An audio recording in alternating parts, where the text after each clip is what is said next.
Greetings, Dr. Beckett. Welcome to the Quantum Leap Podcast. Hello, everybody, and welcome to this Quantum Leap special. I would normally say Quantum Leap Podcast special, but we have people here from all different types of fandom from Quantum Leap, including two other Quantum Leap podcasts and the original Owl's Place creator, Brian Greene, also. So welcome. Today we're going to be doing our Quantum Leap show and tell, like all the merchandise and different things we collected over the years or maybe made. And we're going to be showing that stuff off. So one at a time, I'd like you to go through and introduce yourself and where you're from and where people might find you and where people know you from. So we'll start with Brian. Okay. Hey, everybody. Brian Greene. I am the webmaster for Owl's Place. That's been around since 2000. And I'm from Mount Airy, North Carolina. And I've enjoyed all your podcast and everything from all you guys here lately. You've really kept the fandom alive, and it's just unbelievable. Everything's coming back. Sam? It's so awesome. Yeah, I'm Sam Fain. I'm the co-host of Fate's Wide Wheel, Quantum Leap Podcast. My co-host Dennis could not be with us. It's a joint birthday party for him and his daughter today. She's turning 2. He's turning an undisclosed age. And we've been going now for about 5 years. We completed our run of the original series in December of 2020. I can't remember now. It's been a while. And we kind of were spinning our wheels trying to figure out what we were going to do until this past February. And then we kind of figured it out. So you can find us through any of your podcast apps. The title is Fate's Wide Wheel. We're also on Twitter at Fate's Wide Wheel. We have, the Facebook group, all of the channels. Dennis is much better at this sort of stuff. I just talk. He kind of organizes everything. So Allison.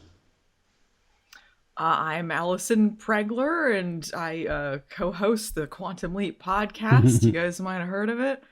I do all sorts of YouTube videos and stuff, reviewing random things. I also discovered the lost ending to Quantum Leap, kind of, sort of. And I own a dryer lint portrait of Dean Stockwell. You can find my stuff youtube.com/movie nights the series. Matt.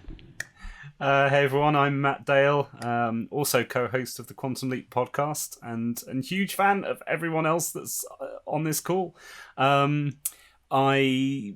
came onto the Quantum Leap scene 2016 when I wrote a book called Beyond the Mirror Image, which went into an insane and slightly dull amount of depth, examining every single book, novel, comic, cough that Dean Stockwell ever made, and it's still available from all reputable websites like tmebooks.uk. All right, Morgan. I'm Morgan Feldon, and of Cosplay Light Sound, and I've been a Quantum Leap fan since the beginning. I actually remember seeing the pilot. Very lucky. Anyway, so I design electronics, and we produce a replica of the well-known Gummy Bear hand link, and we're working on other Quantum Leap props as well. I design the electronics, and my friend Rob over at Replica Props does the physical, the acrylic and the physical design of it. So we make a good team. All right, Michelle and Aaron. Hi, I'm Aaron. I'm Michelle. And we're from the Starburst Project. I've been a fan of Quantum Leap, as I talked about on the show, since the 5th or 6th episode, when my mom came in and, Aaron, you got to watch the time travel show, and it's really cool. So I fell in love with it from there on, and Michelle is a more recent fan. So I've seen bits and pieces probably back when I was in high school, 1 or 2 here and there, and I always thought it was kind of cool, but never really watched it per se. And then Aaron hit me up and said, well, do you want to do a podcast where you actually watch the show for the first time and you give everybody their thoughts? So there's a lot of things I still don't know. We're in what season? Season 2, episode. Well, we recorded up to episode 11, I believe it is, but we released 6. So I'm just a baby. I like that concept for a show. That sounds really cool. Yeah, I stole it from somebody better. I won't mention Albie's name. But it's working out though, so that's good. And it's a lot of fun. It's called the Starburst Project. It can be found on its own feed, or it's also on the Headcast Network, headcastnetwork.com. I've got like 5 or 6 different shows besides this one. So I'm mostly about geeky and comic book stuff. And time travel. Oh, it's geeky. Yeah. We also do the Voyagers Test, which is on the TV show The Voyagers. Oh, Star cool! Trek. Like from the 80s. Yes, Yeah. That's awesome. I got to check that out. I didn't know you did that. And that's I also do. Yeah, the me and newbie Michelle stuff. do that one. Yeah. Again, same Very thing. cool. We're on. We might have to talk after the show about Voyagers because we're working on that prop too. Ooh, very nice. Very nice, Omni. Very nice. That's why Morgan's like my new hero. All you guys are my hero. All right. Who wants to go first? Please step to the head of the class and present your show and tell to everyone else. Well, can I just throw out briefly that Sure. yesterday on my birthday, I got a positive COVID test result. And unfortunately, that means that I'm isolating in my home and I am away from all of my stuff. So I don't really have anything to show and tell, but I wanted to be here. It really is a privilege to be joining all of you all. And so I'm just going to be doing a lot of I have that, or maybe a little telling, but unfortunately no showing. So I just wanted to let everybody know that I'm feeling fine. It's all good. But unfortunately, I won't be able to actually show you any of my stuff, which isn't going to be nearly as cool as everybody else's. I've got like the basic stuff. Everybody else's stuff is going to be cool. I can already tell. So you never know. You never know. So we will believe you when you say I have that too. Brian, why don't you go first? Okay. I'm going to have to move around a little here. Let's see. We have let's see if you can see it, the C. Winston Taylor portfolio here. I have that. Yeah, I have I've got that. one of those. Nice. That's so nice. I have that. The cassette tape. Ooh. Yay. Mm-hmm. What else have we got here? Laserdisc. I heard a lot of people talking about Laserdisc earlier. Nice. The single Somewhere in the Night. Yeah, I have that. Yeah. I'm just saying I have that. That one I don't have. I've got a Nice. French version of Just the single. soundtrack. Yep. Yep. All right. We've got kind of an OG Okay, cool. pin here. There we go. Oh, I've got one of those, but it does not. Nice. It's not as clean as that. You've got a nice one. That's pretty. Mine's disgusting. Very nice. Let's see what else we have here. 1993 calendar. Hold that up. I've got Nice. One day I'll open it. I swear. I think that's cool because it's got All like right. little like on Oh, this does it? dates. All right. Mhm. Scott Bakula signed picture here from the Leap Back convention. What else we got? Got the whole set of comic books.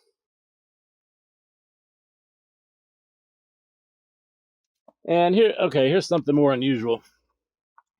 This is the Time Cadet hat that the kids wore in Future Boy. Got that from Richard Hurd. I'm just like fangirling. It's so funny. Very nice calendar. What's the back look like? Oh, okay. Nice. Oh, it's the pig farmer episode. Yep. How the test was won. Fan favorite. How the Is test it a fan was favorite? won. Is it? It's one of our biggest views on YouTube, but that's just because Scott's got his shirt off in the thumbnail. There you go. It's got the greatest character ever, Zeke. Who could forget good old This was Zeke? a valid calendar in 2021 and will be again in 2027, according to Google. Well, there you go. Fantastic. So you can use it every so Nice. often. What is it? 6 years? How does that work? 7? Something like that. I don't know how a leap year gets involved in there. Yeah, it messes things up. Is it If every I'm year remembering leap right, year? right? Like you open it up and on the month it tells you like different little factoids about like on this month, this year, this happened or something. I think Yeah. they have like little. That's trivia really nice. things. When I bought it, I looked through the pictures and I was like, I'll use it someday, but I keep missing it. Like, I didn't use it last year when I should have, and I looked it up this year, and I was like, well, I missed it. Here we go. Here's Brian. It's a purely decorative calendar. Hey! Okay, had some kind No of worries. technical problem there. Welcome back. Ah, you got the Yes. calendar too. Awesome. All right. So where were you? You were showing us something cool. Calendar. You were at the calendar. What was the when it last thing I breaks. showed you? I lost it somewhere there. That's a cool calendar, Brian. Okay, let's go back. That This is a Time Cadet headband from Future Boy. That's Very awesome. nice. Oh, heck Like that. yeah! I got it from Richard That's Hurd. gorgeous. Can you tell us the story? How did you get that? Yeah, Richard Hurd gave me that. I was talking to him online, and he said, you live close to where I'm flying in a couple of days, and he said, why don't you come meet me? So I met him at the airport, and we talked a few, and he said, I've got something I want to give you, and gave me this, and Who? Richard Hurd. one of these kind of diagrams Richard Hurd. of Okay. yeah, Richard Hurd. It gave me this diagram of the outfit. I guess it was a sketch from the show, but he signed it. Wow. Very nice. Awesome. So that was pretty cool. He was a real nice guy. Sweet. And we've got a lot of the standard stuff: DVDs, VHSs, of course, all the books. Foreknowledge is in there. Where's Chris? Chris is going to be watching this like, ha, my book. Unfortunately, Chris couldn't make it today, so I'm filling in for him. He's in Mexico. You make it sound so The exciting. best Quantum Leap novel, right? Oh wow! The best Quantum Leap novel. Foreknowledge. Okay. We don't have any other Quantum Leap novel people in here. I guess we can say that.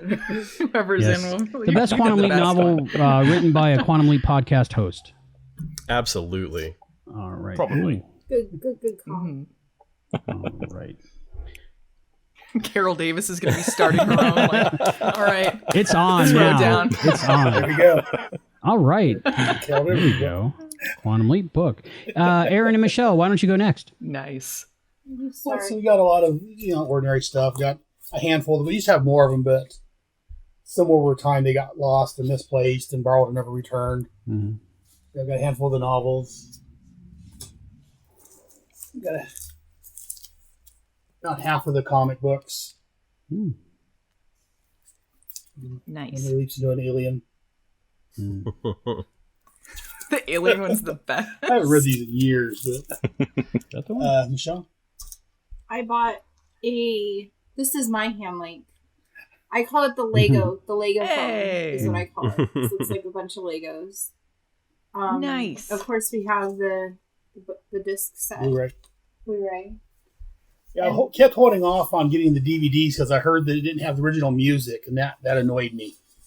And so I'm like, I want it because it's Quantum Leap, but without a lot of that music, it's not Quantum Leap. Mm. And then I heard that the Blu-ray actually has the music, so that's why, you know what? I'm going to pull the trigger and get it. Then we have our wish jacket, we call it. It's got the time link, the hand link and time, whatever. It's the Lego phone. I like Right. Time Link. That's But good.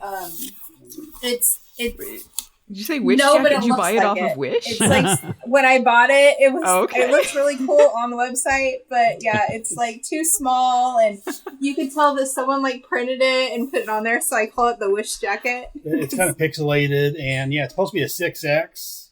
It's like a And 'cause I usually wear like a 1XL. 4 or 5X for be plenty big enough. Yeah, it's like in Tommy Boy, fat guy in a little jacket. So, I had that problem with my Star Trek Voyager flight suit. I think I ordered the 4X, but it's like China 4X, which is actually large. yeah. Yeah. And then Yeah, China. for It's the always show, like we really made small. our own. I made our own shirts, so we have our own T-shirts now. That's amazing. And then, last but not least, I make tumblers, and I'm working on a comic book covered tumbler. Nice. Yeah, I love Oh, I that. love So that. it'll great. have like That's Oh, I nice. like that. it'll be Got the sublimation going on. actually no, this is all cut out from I had comics that I saved. It's all like decoupaged, and then I'll put a layer of epoxy over it. So it's all hand cut out. I don't know where's the Wow. color. Wow, that It's looks got- really That's nice. great. Yeah, That is So really cool. there's different pieces. It's all. That's It's not awesome. done, so it looks really like wonky, but yeah. Wow. So I have. But it'll be all smooth. So that's a Yeah. one of a the resin kind. and stuff. Wow. If Yes, they mass and produce then it, on I the would totally bottom- order like a dozen and just use those as the Right. good See on china the bottom. when the guests come over. Mhm. Show them your Firestorm one. Wow. See, I make this is Aaron's Firestorm one that I've made, and that's the Oh, finished wow. product. Wow, that's talent. You're really nice. Really Cool. nice. Why, thank you. Do you make I those for do. fun? Or I do you used do like to. Etsy I used or... to sell them. I've sold them all the way in Paris, Guadalajara. I can't say that word. I've Germany. I've sold them all over the place. But it just got to the point where I was getting so much in demand, and I'm getting my master's and going to school and have kids, and I was like, "There's no way." So I just do it on occasion. And then we heard this was out, and I'm like, "I don't have anything. I gotta make me a cup." So that's where That's that came awesome. into play. Why, thank you. Well, that's awesome. That's our stuff. Okay, cool. I like that your shirts, they're not like overtly Quantum Leap, so you can go out in public and not be worried about being Oh, I like don't too care. we let our nerdy. nerd Like, flag people fly. get it, I'll- get it. I you only know? wear comic book t-shirts. Yeah. That's the only thing I wear, my G.I. Joe or my comic book t-shirt. So I don't care. People know me as the nerd, as the geek, as the comic book guy. Mhm. But if somebody sees that and knows what it is, they'll know, Yes. you know. So that's the Yes. cool It's part. kind of yeah. like my labyrinth. Could be like deep stuff. cut. I have tons and tons of labyrinth purses and tennis shoes, and I'll be walking. And they're like, "Oh my gosh, that's Ludo," and I'm like, "Yes, you know what that is." So yeah, same thing. Awesome. And we also have some people from the Quantum Leap podcast here. So why don't we go with Dr. Quantum Leap himself, Matt Dale? You've got to stop calling me that.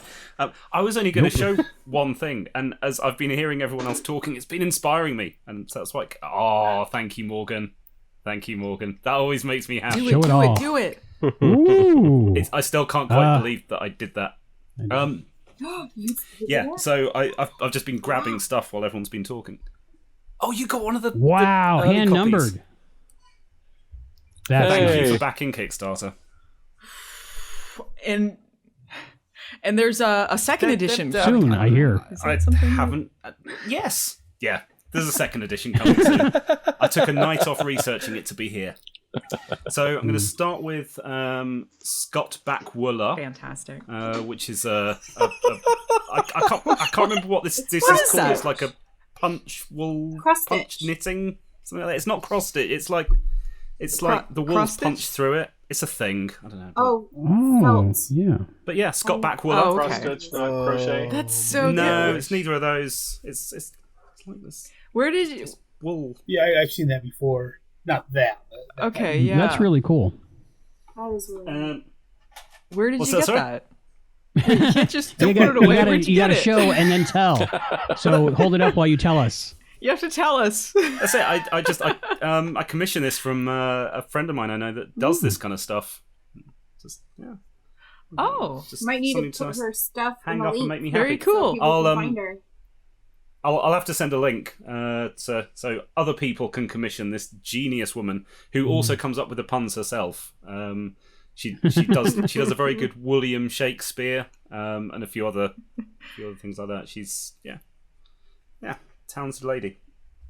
the fact she put I the know. ears in there, that's I know, got to that take some was, skill getting that kind of detail in there. That's Very nice. fantastic. Very And cool. you can't really tell on the video, but he's even got like a little bit of stubble going on there and everything. It's very Oh, detailed. The hairy He's chest, got a little stubble. Love it. the white streak, of course. Wow. And the the chest hair it is comes very out good. as well. It's like it's strokeable hairy chest. Aw. Oh God, he just fingered his hair. We'll leave you two alone after. Of course, I bring this out as often as I can. Another Hey. marvelous Richard Hurd. Like it's like your depth thing is trying to censor it. It's like blurring it for a bit. Okay, it's back. So yeah, this and It's the positive energy. positive energy. Yes, I wear this when I'm feeling a bit Pyramid down. power. And it reminds me of I never got to meet Richard in person, unfortunately, but certainly got to chat to him online for a bit and got this lovely shooting script from Mirror Image, and the hat as well. So yeah, Brian and I both have a collection between us of hats from one episode of Quantum Leap. That's the strangest group of people. It's the most obscure niche club ever. But awesome though. Richard Hurd seemed like a really nice person. Guy. Such a lovely guy to talk to. Yeah. He was. Very nice. I picture Richard Hurd leaving the set of Future Boy every day with a huge duffel bag full of stuff. Yeah. Did he steal it? Why did he have this stuff? Because usually actors don't keep the props from their episodes. Right? I'm guessing the final scene that he shot. He did like to sell things. I'm guessing the final scene he shot in Future Boy. Was that a thing he did? Every show he went to, I know he offered like, me some stuff. I just didn't have money at the time, or I would have absolutely. He probably. He's got like a coat full of like items he's stolen from set. I think at the time. Sorry, it's so good. I think at the time we recorded the interview with Richard Hurd, I was talking to Matt, and I was like, okay, before we release this interview, he talked about the pyramid hat. So if you or I don't buy it, somebody else is going to. So It's now or never. So one of us has to. And Matt bought it. My working theory, though, is that the final scene they shot on Future Boy was the one where he jumps out of the window and runs off. And Richard just kept on running. It was like, I'm going to take this home. The director said, cut. Now, Michelle, when you get to Future Boy, you're going to appreciate this Aaron's stuff. over here kind of like showing me a couple things. I'm like, who's Richard Hurd? What's that hat for? And I muted myself so I explained to her that, well, this is from Future Boy. These hats like season 3 episode. We'll get to that eventually. Usually we'll put a pin in it. It's one of the best episodes. You'll enjoy it. So no huge spoilers for Michelle then. Ooh, what else you got, Matt? I'm reasonably certain these are unofficial. I got these off eBay years ago. Salt and pepper shakers. Oh, wow. I thought they were like TV snuff sets. boxes. That's so good. Yeah, are they supposed to be little TV sets? I love it. Yeah, that's very cool. Cool. Have you ever used them? No. I like it. No, they're ancient. Don't be silly, Albie. They're look pretty. Like you're like, Sharon, hang on, allow me. I got the this weird German soundtrack CD. So I've got the French and American ones the that album Brian was showing version off of that. earlier, but this is like rock music from the series. But yeah, it's sort of possibly unofficial. I think Allison, you've got a copy of this as well, haven't you? They're not the versions from the episodes, though, right? Yeah. They're covers. But wow! It's a badly researched, possibly a tie-in. I think I'm gonna before I release this, I'm gonna be going on eBay. Yeah, right. So to make sure I get the good price. When I was researching for the book, I got every DVD and home video that I could, because they're all different in all different territories. So I had to watch all of them to check and see the different edits. I've since sold off almost everything on eBay, but I kept the German DVD box set because the Germans know how to do a good DVD box set. It's so shiny. Look at that. Wow. Nice. They got them holographic booklets. stuff. I mean, it's all in German, but it's actually got Booklets? Booklets with a Quantum Leap release. That never happens. That's nice. Is it in German? Why did I not know about this release? This is awesome. It's very pretty. There's a Blu-ray version. What region is that? 2. That's very nice. And yeah, limited edition. Wow. I love that. Germany has like a few different names for it, doesn't it? Or is it always Zaruk? Whatever. Yeah, I don't know. I think I only know it's that. But I feel like there was different. I've seen different German Does it names retranslate for it into English as something different? I know that happens sometimes. Like, what is it in Spanish or something's Code Quantum or something? Code Quantum in French. French? No, okay. that's French. All right. I think in Spanish it's like Perdidos en el Tiempo, like Adventures in Time. That or leads on something nicely like to the that. next bit. So this the German VHSs.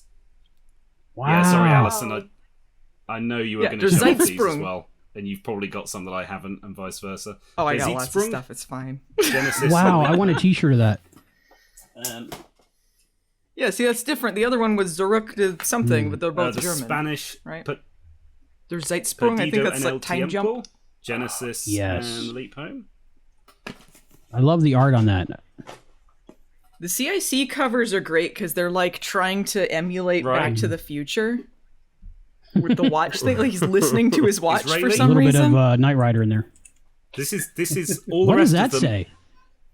Is that Hebrew? Yeah. So all cool. the rest of them are dubbed. This one is in English, but it's got Hebrew subtitles, which obviously I can read.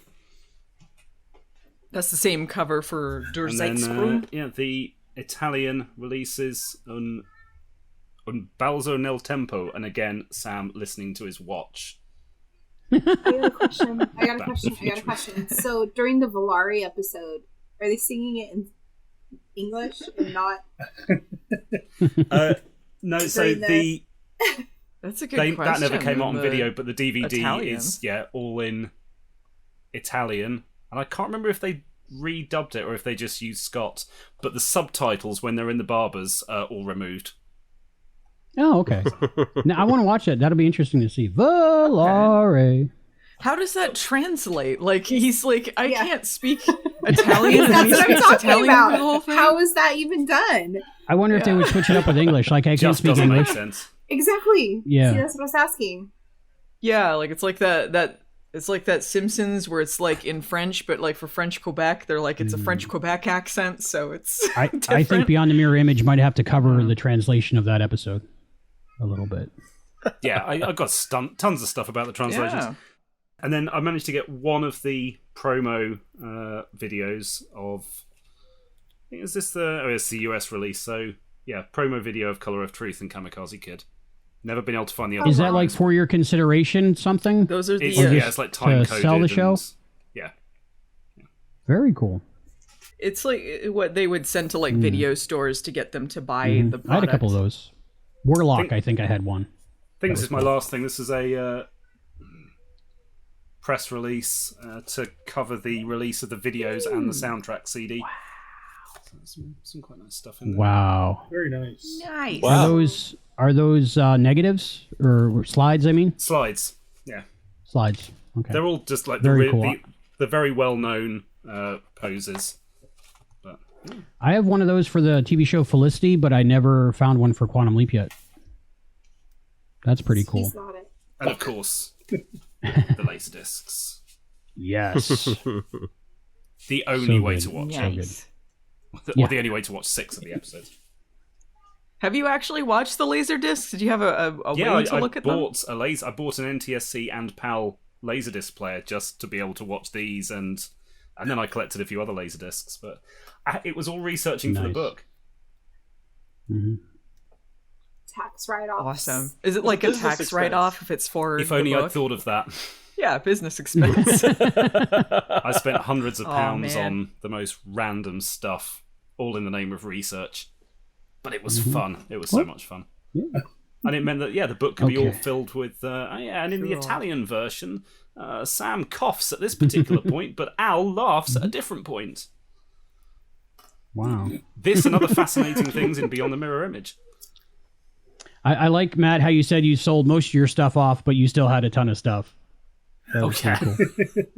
That's the All for the that's the name of final research. stuff that I just can't bear to part with. All right. I think, I know it's unusual for the teacher to go, but I think I'll go next. Of course, I have the comic books. I believe I have 1.5 complete sets. Some of them are Hayden's because they wouldn't ship them to Australia, and then I just never sent them to them yet. I have this book I haven't seen yet. This is I have that. There's 2 different editions, right? I think.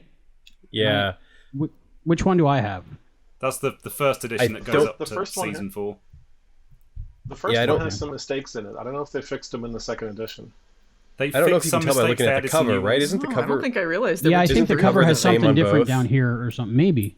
Yeah, it's the complete Quantum Leap book is the second edition. All right. This is the competition, Matt, right? But yours is much Oh, more in okay. detail and better, right? Of course, I have all the books, just stacks and stacks of books over here. I got those. I wanted to show off the art prints Where's the camera? I wanted to show off the art prints. Brian had showed them, but I'll show them for people who haven't seen it yet. I ended up buying 2 of these sets for it was a giveaway for the Quantum Leap podcast in one of the earlier seasons. And I had bought 2 because I wasn't sure the first one was going to get there in time to give it away. So these are actually like the... Yeah, this is like a portfolio of the comic book art. So it's really nice to see them in this form. Yeah, I ended up buying a pair of those as well. I gave the other one to Dennis. Oh, cool. Yeah, they came up. They weren't too expensive for what they are. I was really excited when I got them. It's surprising that exists, considering how little Quantum Leap official stuff is out there. So it's really awesome that they did that. I think that's all of them that I have. I don't know if that is the complete set or not. You guys might know. Let's see. They seem to be a little harder to come by these days and a little pricier than they were when I bought mine. I guess that's going to happen over the years. Yeah, Maybe right? we scooped them all up. Of course. The Laserdiscs. Still sealed. I don't know if that means anything for the pilot episode. How did you possess the value? Yeah. Color of Truth, Kamikaze Kid. I had a marathon one night when I got these. I bought them off eBay, and I watched the 2 that were open, but not the pilot. So this is all they released, right, Matt? The 3? Yeah. Do you know if the edits are any different on these, or the framing, or anything that makes it different from the VHS? I would guess would be released around the same time. No, they're exactly the same as the VHS. Okay. Except, I'm trying to think. I think the VHSs, had the leap outs re-edited so that they all flowed one to the next, but the Laserdisc didn't. Oh, interesting. I think. Interesting. I wonder why. I might think be they were thinking about planning the on US versus UK. The UK VHSs definitely were re-edited. And the Laserdisc only came out in NTSC? Yeah. Okay. It's a shame they didn't put the whole series out, but it's good for my budget that they didn't. Of course, I have the new set of the Blu-rays. I couldn't find my original DVDs, the pink box. What's the official name of those, Matt? The U.S. Region 1 DVDs with the elevator music? The Universal Complete Collection. Yeah. Yeah. I watched it through once with that music, and I just wouldn't touch them again. But it was cool on a shelf, but I don't have no idea where I put it. And I actually picked up the complete set on DVD as well. This is to give away. So anybody watching this on YouTube, if you subscribe to our YouTube channel, comment down below, and also go to Fate's Wide Wheels YouTube channel and subscribe. Aaron and Michelle, do you have a YouTube? Not for the Starburst project, no. Okay. I do have YouTube for my other shows, some other shows. Like G.I. Joe, when I do. What's the YouTube? You got to plug it. It's my G.I. Joe Roller American Headcast, where I'm looking at the G.I. Joe comics from the 1980s by Larry Hama and the cartoon at the same time. Cool. And then I've got another show called Bravo Team where we look at everything else G.I. Joe related. And then I'm just now putting out a new show that's tied into that called G.I. Joe The Adventure Continues, where me and some guys are playing the new G.I. Joe role-playing game. And I'm recording those and putting those out just because I have too much free time. We lost Brian for a second, so maybe we'll give him a minute. So while we're waiting, I just realized. Oh, man. Oh. What is that? Oh. I need my glasses. What is it? Oh, man. Oh, man. Oh, man. What is that from? That booklet. It's just says, oh, man. That's a grown-up version of Oh Boy, right? Oh, I see it. All right. Wouldn't that be funny if in the new show he says, oh, man? Matt, you got to do one of your projects. Just splice together all of the variations of Oh Boy in like from different regions and languages. That would be great. Yeah. Boy, they. Really neat. France is Oh Bravo. In German, Oh Scheiße. Okay. I was looking to see if Brian was getting with us. Yeah, it's my son. He's unhappy about something. So he misses his dad. It's gotta be so hard not to go up there. Mm-hmm. Oh, it's the worst. How old is he? 7 months. Oh, congratulations. Thank you That's very awesome. much. Thank you. Yeah, my daughter will be 4 in about 6 weeks. So your wife's got her hands full. I know, she's a superhero. She is a superhero. And she's, throwing me things that I need because I'm downstairs. I'm kind of camped out downstairs, but yeah, not how I expected to be spending this weekend. No. Here we go. Oh, he's back. Stop talking about him. He's back. Sorry, guys. No worries. All right. So, Brian, you were talking about your calendar. Was I? Like 30 minutes ago.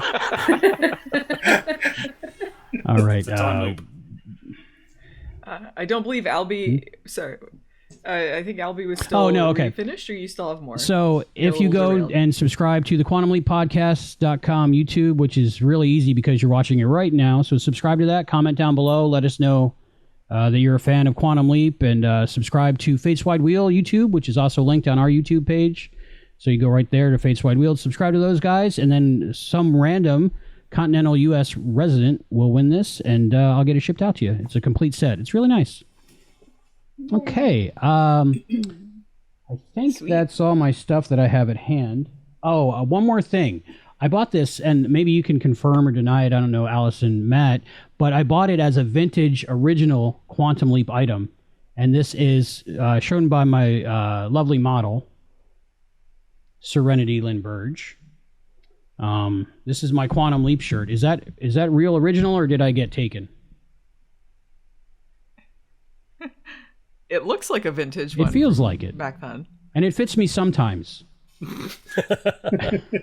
I go from a large... Thank you, Serenity. I go from a large to a XXX depending on, what I eat, I guess. But that's one of my things that I love to wear when I can. But I can't right now. So I'm Bill and Ted. All right. I think that's everything. Sam, tell us a little bit about your stuff, what you've seen that you do have, and things that you might have that we haven't seen yet. Yeah, so all the novels and the complete Blu-ray. The novels, it's funny because I had quite a few of them that I purchased originally as they came out. And then I sort of, stopped getting them after a while, unfortunately. And around the time we started the podcast, I went on an eBay hunt and picked up all the ones that I didn't have, including a couple of extra copies of a few of them because the condition on mine was not necessarily that great. So I actually have a couple extra copies of like Pulitzer and Angels Unaware and Odyssey, which I imagine at some point we'll throw out there. I only have one copy of Foreknowledge, which is the best Quantum Leap novel written by a Quantum Leap podcast host. Absolutely. And obviously the complete series on Blu-ray. I never got it on DVD for the same reasons I mentioned earlier because of the soundtrack, although I did have the pilot on DVD when that originally came out because I was so jazzed that they were coming out with Quantum Leap. I was working at a video store at the time and I picked it up. So I have that, which I've not seen yet. That's just the single disc that includes only Genesis. And then another thing that I haven't seen yet is the Quantum Leap book A to Z, which is sort of like the encyclopedia, which I'm sure people have. Yeah, there it is. And I just, for some reason, I used to love that thing. I used to carry that thing around with me at school. Which probably didn't do me any favors, but it's true. And the portfolio as well is something that I have, the complete Quantum Leap book. But I say this with no flattery intended whatsoever, but my favorite piece is Beyond the Mirror Image. It's it has been a source of inspiration and great assistance for Dennis and I on Fate's Wide Wheel. We talk about it pretty much every single episode. So, I'm really looking forward to volume 2. The one thing that I did get recently were a couple of the comic books because I had a few that I purchased originally and they were just kind of lost in a move somewhere. I've never found them since, but I purchased a couple of them recently. And that's about it for me, other than the soundtrack. I put my money into my Doctor Who collection, as Matt can tell you, because he knows a little bit about what I have. So I've never really gotten a lot of Quantum Leap stuff, but I co-host a podcast, so hopefully that's enough street cred for me. I don't know. That counts. But I've been fascinated by some of the stuff that I've been seeing. I can't wait to see what Allison has, because it's I mean, it's really cool because as was mentioned earlier, there wasn't a lot of official stuff that came out during the show's run, and it's neat to see the stuff that was out there, and then some of the stuff that might have been a little unofficial but still really cool. Very good. That's awesome.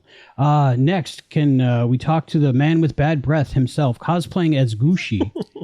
Is Morgan Feldon. Morgan, how's it going? Let's see. Of course, we saw this one. I mean, I got this, and I just remember reading through it and finding things that weren't right, and and I was disappointed. And then, fortunately, many years later, my need for an accurate book.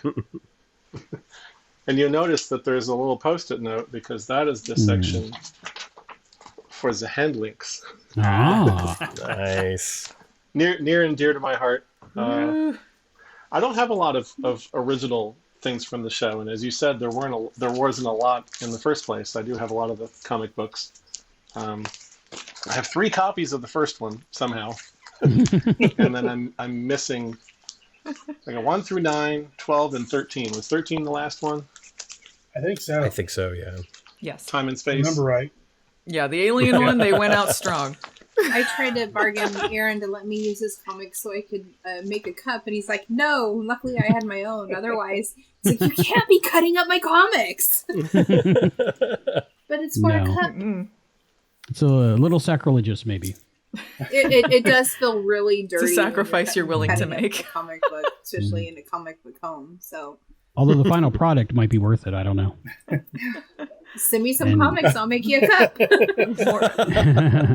So Morgan, I gotta know, did you make the costume yourself? I commissioned it this? from my good What friend Emily, and she made this, and I told her, I said, so I need a banded collared shirt, and she said, what?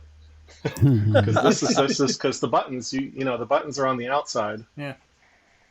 So it was a big thing, but now, not hard, not easy, and then the lapels are so strange. I don't know if I mean.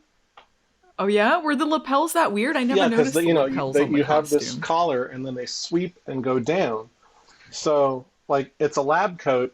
So my question, if I had access to your good friend Jean-Pierre Dorliac, whether he started with a lab coat or made it completely from scratch.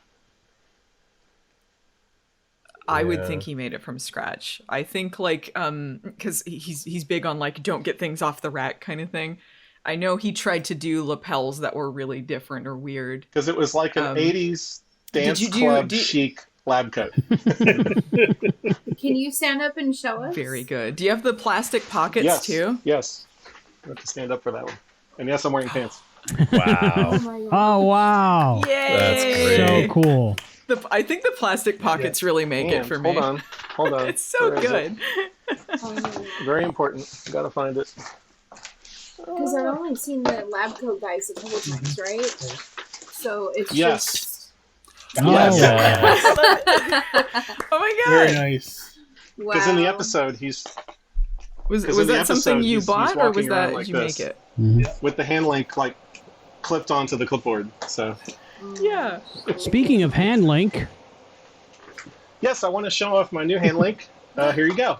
Oh, I'm so beyond jealous. What is that? I made this when I was 15 years old. Wow. When I was That a is fan of the so show. cool. And well, you can see it. What is it? And I talked to people and said, "Oh, it's just like Legos." It's just And Legos? so I made one out of Legos, and it's not the same. See, and I call it the Lego phone. That is why I call it the Lego phone. Oh my goodness. Because that Very good. wow. Yes. is the hand link. Glow up. I'm It's a so glow up. beyond, blown away by that. A few of us have said so far that it's a shame there's not been more merchandise. There's hardly been any merchandise for the show. this that you're showing now is hands down my favorite piece of merchandise for Quantum Leap ever. It's beautiful. And I want everyone to have one. We're all drooling over right? here. I might have to finally break down and order one, I think. Do it. How does it work? Sounds. I don't know if you can hear the sounds. Buttons, accelerometers, what's in there? It has a sound chip, of course, and it's got an accelerometer so that, I don't know if you can hear. Can you hear it through the microphone at all? Mm-hmm. Yeah. Oh, yeah. And so. Oh, wow. That is fantastic. Just such an astounding amount of work that you guys. We also put in an Easter egg mode.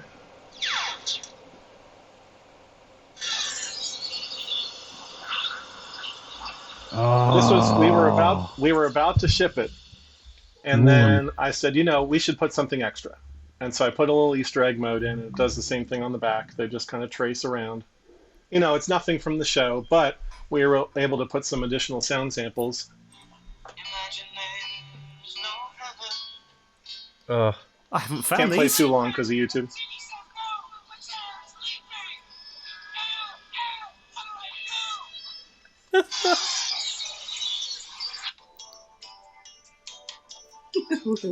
Wow.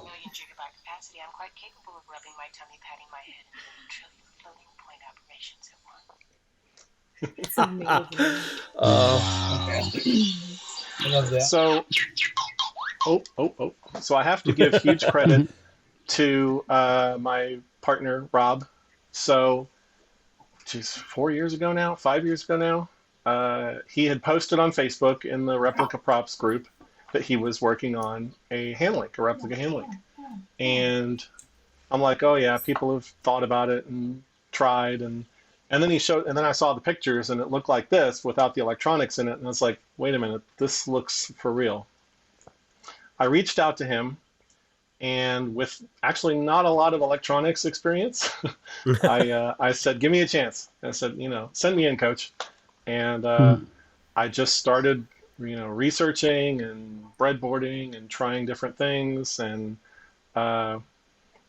we went back and forth. I think it was 8 or 9 revisions, but we got it all working. And to me, it was just a labor of love. It's like, if I had to try to calculate how many hours I put into it, it would never work. But for me, being a fan from the beginning, I had to get all the sounds, and have to give huge credit to Matt here. We went back and forth online, and we went through all the episodes, every episode, to find all of the sounds of the hand link to get the cleanest one, because all the ones on the internet at the time, they had noise or they had talking over them, and so I think we got a lot of the sounds from Ghost Ship. Yeah. Which, I don't want to spoil, but Bermuda Triangle. That's all I'll say. Bermuda Triangle. And there were a lot of really good sounds from that one. And I have to, and I may faint for this part, I have to say that I've been blown away by how many people have been interested in this. And then thanks to the Quantum Leap podcast, who recently interviewed Deborah Pratt, she bought 2 from us. Wow, that's fantastic. So, sitting at my workbench, building 2 hand links to send to co-creator of Quantum Leap, Deborah Pratt, executive producer. It was wow. Yeah. Very nice. Congrats, that is man. awesome. That's the dream. We do actually have a couple of different versions, not to toot the horn too much. I don't know if you know, but in they made one in 3rd season. They introduced it in the episode that we shall not name, and then they really fully introduced it in Great Spontini, when he kind of beat the heck out of the original, and that was when they switched. And I guess when they got to season 4, they realized maybe we should have 2 of these in case one breaks, and so they made a second one. And so actually, you can get this one, or you can get the one that has the blocks. Yes, I have 2 that are a little different. And you can always tell, Matt knows this, okay, so it's like minor you can always cosmetic tell differences. there's an extra LED at the top here on this one that this one does not have. Which one's the new one? Which one's the older one? Now you're going to test me. Are they ever switched out in the same episode, like a continuity error at all? Really? Well, very often they would use the front of one and the back of the other one. Ah, a really good one to watch. Those dunces, they done A good one bungled to it. watch to pick it up is Liberation. And again, I don't want to. Because that has that real good close-up in his where hand. they go back and forth, and you could just see that it's the two different versions. So, yeah. I feel like everybody's talking cryptically. That's where you can also see the Duracell Not to spoil battery Michelle. powering it, right? It's good. It's good. And that was another important thing to me, is that I wanted it to last 9 hours for a full day of cosplay. If someone wanted to cosplay as Al, that they could make it through a convention day. So that's fantastic. You thought of everything. The fact you didn't have a lot of electronics experience when you did that, like, that blows my mind, because there's so many people that have not been able to do this. It's an extremely difficult process. it was definitely sorry, go ahead. You have a gushy level of genius. It had been considered almost a cursed prop, or a like a Widowmaker almost, because people had tried and like, oh yeah, we're going to do it, and then 5 years go by and nothing happens. That's happened with some Stargate props that just you keep waiting and just it just never happens. Another one we're working on is the wrist link. Wow. And need it. So excited that about part of that. the Look show? at that. this is in one episode. It's in the leap back. So I'll leap back. and yep, and there were actually two of these made. There was one made for, well, geez, I don't want to spoil it.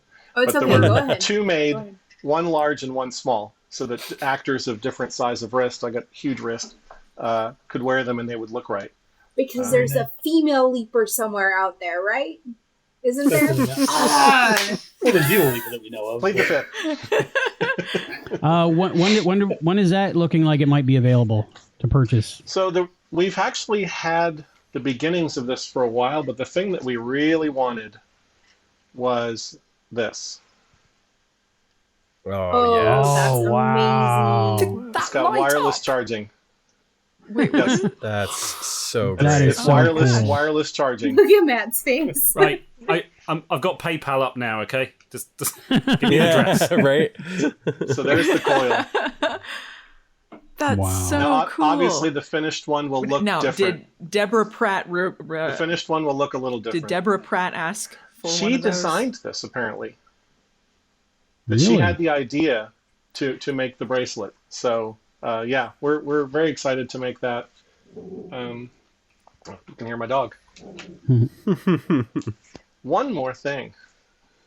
That's all. Is it harder to do? Sorry, real quick. Was it harder to do that because it's smaller though? With the modern circuit boards that we can do now, it's not too bad. If I can just rummage around here for a second. I honestly, at this point, I just feel like we are talking to Gushy. It's just Right? it's mad genius. Yes. I mean, it is kind of fitting, right? Gushy, Yes. the programmer, Yes. and then he's making all these. It's so good. This was actually, so we were working on the hand link, the gummy bear hand link, and we had just, I needed a break. I needed like a palate cleanser. I'm like, I wonder if we could make the wrist link. And so I just started piddling, and that was the circuit board for the wrist link, the first version of it. No wireless charging, no nothing. You would have to take it all apart and plug in a battery, take it all apart and flip a switch to turn it on. Kind of a pain. And then we went away from it from a long time, and this is the version with the wireless charging. So it's got all those chips back there. Is just for the wireless charging. Wow. Which is why wireless charging is so fiddly. Cool. I mean, Apple spends millions of dollars, and it still doesn't always. Sometimes you have to move your phone around until it lines up. So, I have a few questions. Again, mention where people can get this, because I'm sure now everyone wants one. So you're going to be inundated by orders. You're going to be a very busy man. So replicaprops.com is where my partner's got his storefront, is where he has all his props, including the hand link.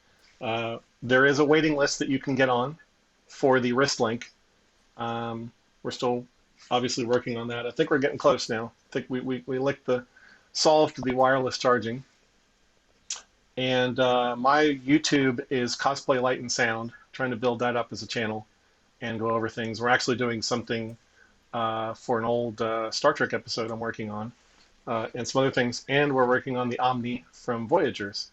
There actually have been quite a few Omni replica props out there, but we're trying to go for the most accurate that we can.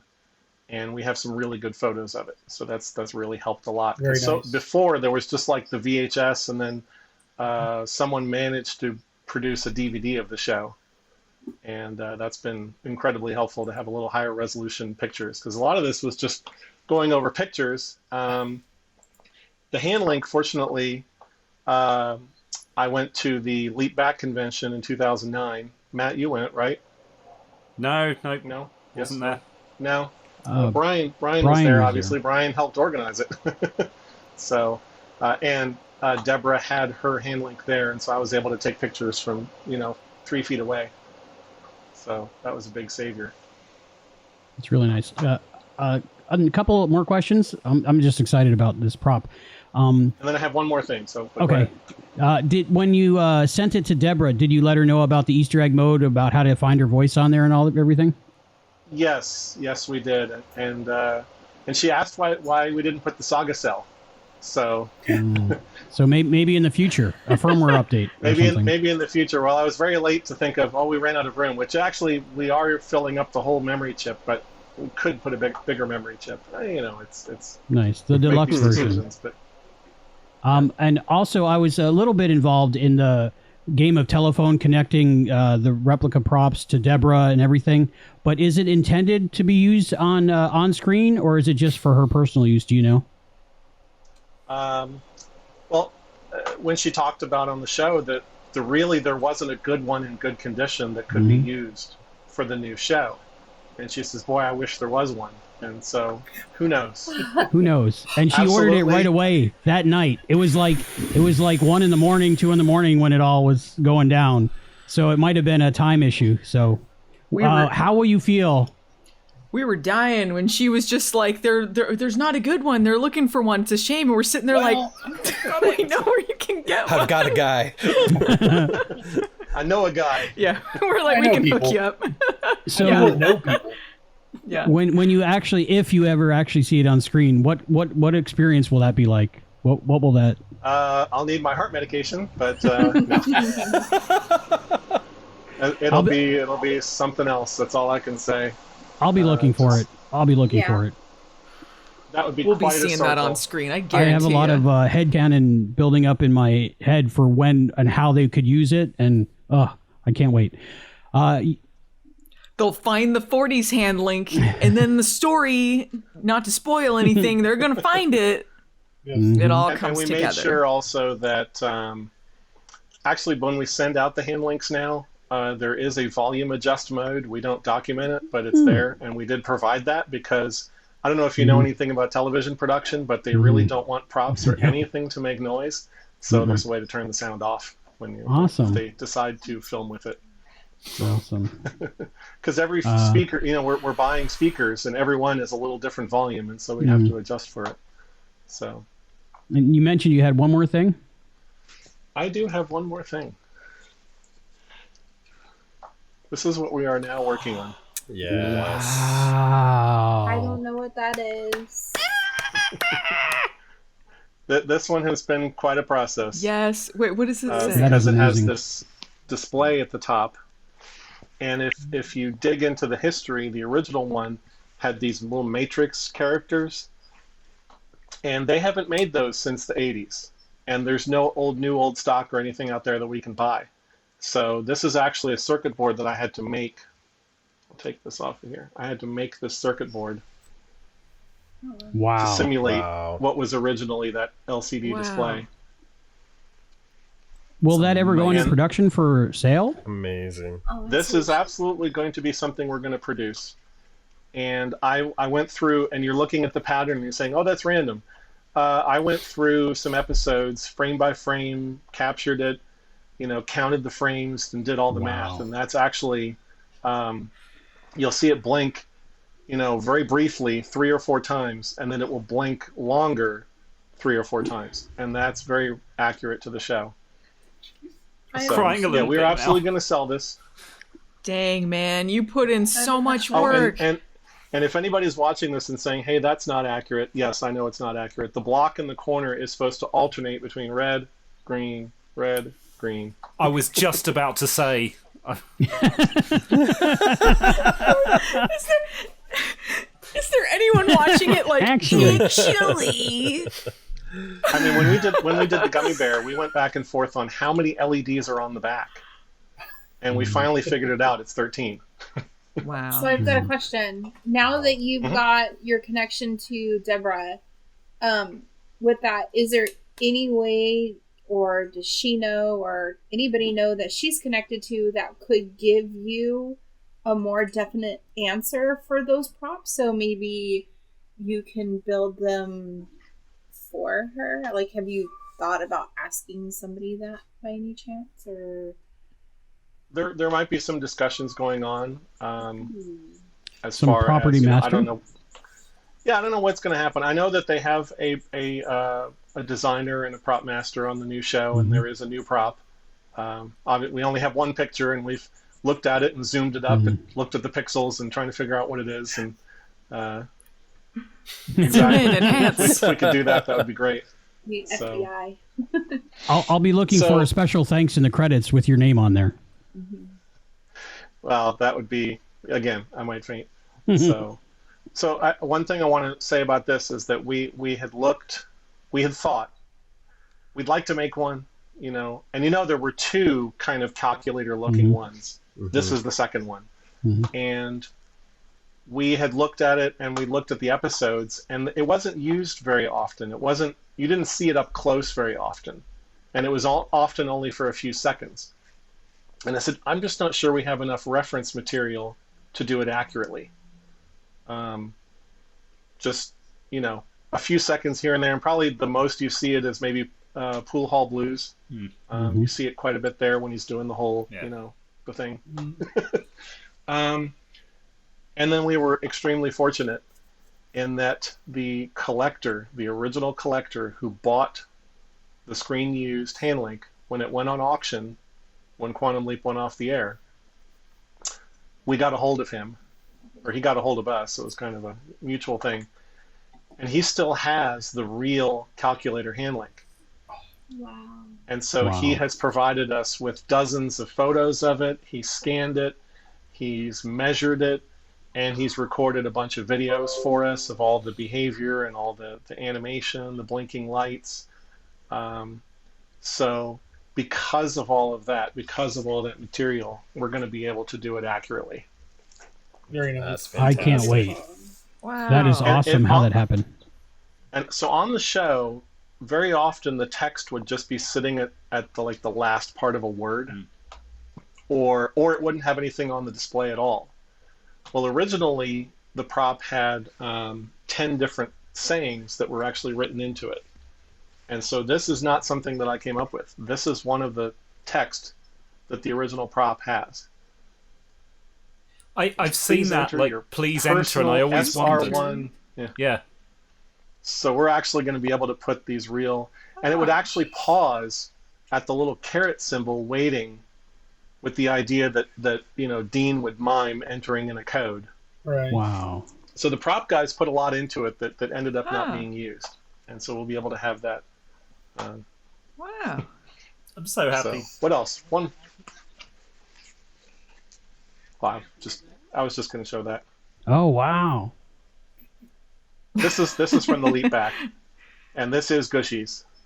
I had to freeze frame and go back through so many times, but I was able to figure out that's Gushies. There were 8 of them made. Wow. What is it supposed to be written in some sort of Klingon language? What's that about? That's Gushies. What makes it That's Gushies? Gushy. Gushy wore it. No. Okay, that's true. He was Did wearing you it. use a Decipher that, cricket for that? it translates to nerdy Gushy. stuff. Yeah. Yes, this one was made with a cricket. So this will be interesting. This is Donna's. I just haven't peeled it yet. Oh, wow. So Nice. Donna, Oh, okay. So they have different like calculations or different whatever symbols. on them. Klingon and I've even got the symbol, hieroglyphics and like Weird. Oh wow. what they are. Are those SVGs available anywhere? Yeah, really. Yeah, I could make those available at this point. I mean, I've sold a few. Wow. So you'll see there's Gushy, Donna. I tried to get Tina's, but I went back and forth, and I just could not get a close enough shot. The Naval Admiral, I don't know if she had a name on there. And Verbena had one, and I couldn't see it either. So, and then there were 5 other ones that were made that I don't remember seeing any character wear them on the show. So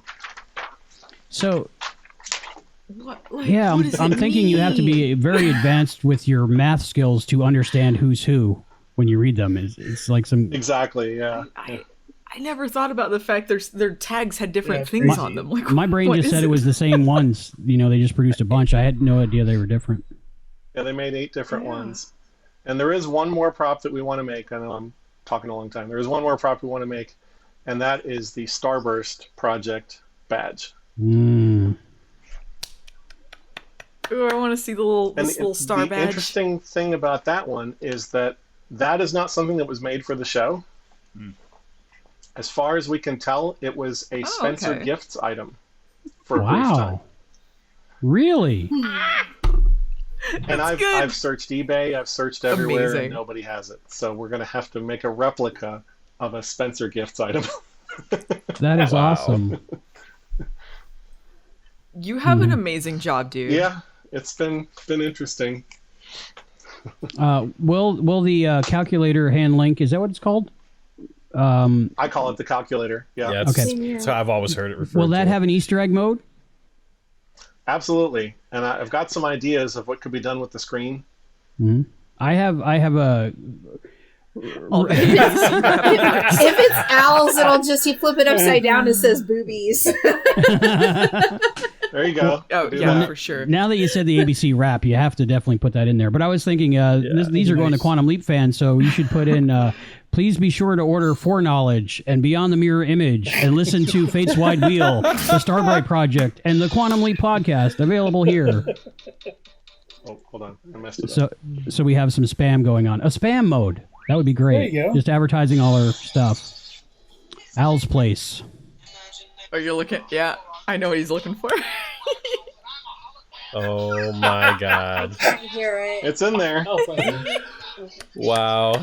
It's so good. I love it. He sings the I love ABCs. I'm so using that in my classroom. That's going to be a ABC teacher rap. staple for me now. ABC rap. Yes. It's the best. Yes, I love that. That's probably because I'm an old school rap fan. I've been in rap since late 70s, early 80s when it came out. So I love that portion. I mean, the whole episode's great, but yeah, Al doing that ABC rap is just fabulous. I love it. Well, you're not a rap fan unless you know the ABC rap, obviously. Right. Sometimes I You gotta party hardy to get some Bacardi. Perfect. Wow. Sometimes I feel like you guys are talking football. We are. It's our version. So awesome, Morgan. One more time, where can people get them? Replicaprops.com, and follow him on YouTube, and you can follow me on YouTube, Cosplay Light and Sound, and also Okay. we're on Facebook as well. Links will be down below the Facebook. Beyond the Mirror Image is an 800-page hardback book packed full of information about Quantum Leap. It's been on sale since 2016 to rave reviews, and it's written by one of the Quantum Leap podcast team, so you know it's a high-quality product. Now, I'd like to invite you to support the second edition at Kickstarter. It's bigger and contains so much more information than the first. If you pledge in our 60-day campaign window, you'll get a numbered copy with colour pages which will never be available again, and you'll get a written acknowledgement in the book, plus there's optional extras to pledge for. So don't delay. Come to Kickstarter.com and search Beyond the Mirror Image to help bring this project to life. Okay, last, but definitely not least, the person who may have us all beat in quantity and quality, who knows, is the one and only owner of the world's only known dryer lint print of Dean Stockwell, Allison Pregler. Hey, I feel like everyone's accomplished a lot here. I'm more of a magpie of sorts. I just collect a lot of things. So I'm gonna try. This is the whole collection here. I'm gonna like try pulling it forward maybe so I can pull it a little easier. But everyone here is like my hero. I swear. I forgot to mention my coffee mugs. I do have a pair of coffee mugs. Ooh. Yeah. I want one. They look like they might be official, but yeah, I don't know when they were made. I just know Dennis had them and he gave them to me. Nice coffee mugs we were talking about, Allison. So Allison, definitely show us everything that you have that we haven't seen yet. Which is crazy. I didn't take into account the headphones. So I'm going to try not to repeat things too much. I have 2 of the hand links. Wow. Are they? One of which is one that doesn't light up or have sound or anything. One of the early versions. I'm so jealous. Morgan, prepare to have your mind blown. You've been spending all this time on this calculator hand link. Grab this. I mean, with the electrical tape on the sides of the foam. Beautiful. It's falling apart. I can retire now. Why'd you spend so much time? It's perfect. Why even proceed? Someone was selling. Hey, Allison, is that screen used? Someone was selling this, and I'm like, yeah, now it is for sure. Someone was selling this. They did not establish what it was made of. It looked a lot better in the picture form, and I ordered it. So that's your wish item. It's my wish item for sure. I treasure it. It's a piece of crap, but I love it. Okay. Try and sort through everything. She's got it displayed all beautifully too. She does, and I'm making her mess it I up. have it all displayed I feel bad. to take apart. Okay, so this is a mug. I don't know if it's official or not. Maybe they sell a lot of them, but there's a lot of pictures that just go around to get printed on things. So who knows? I don't see any like official Universal anywhere, so probably not. Need it.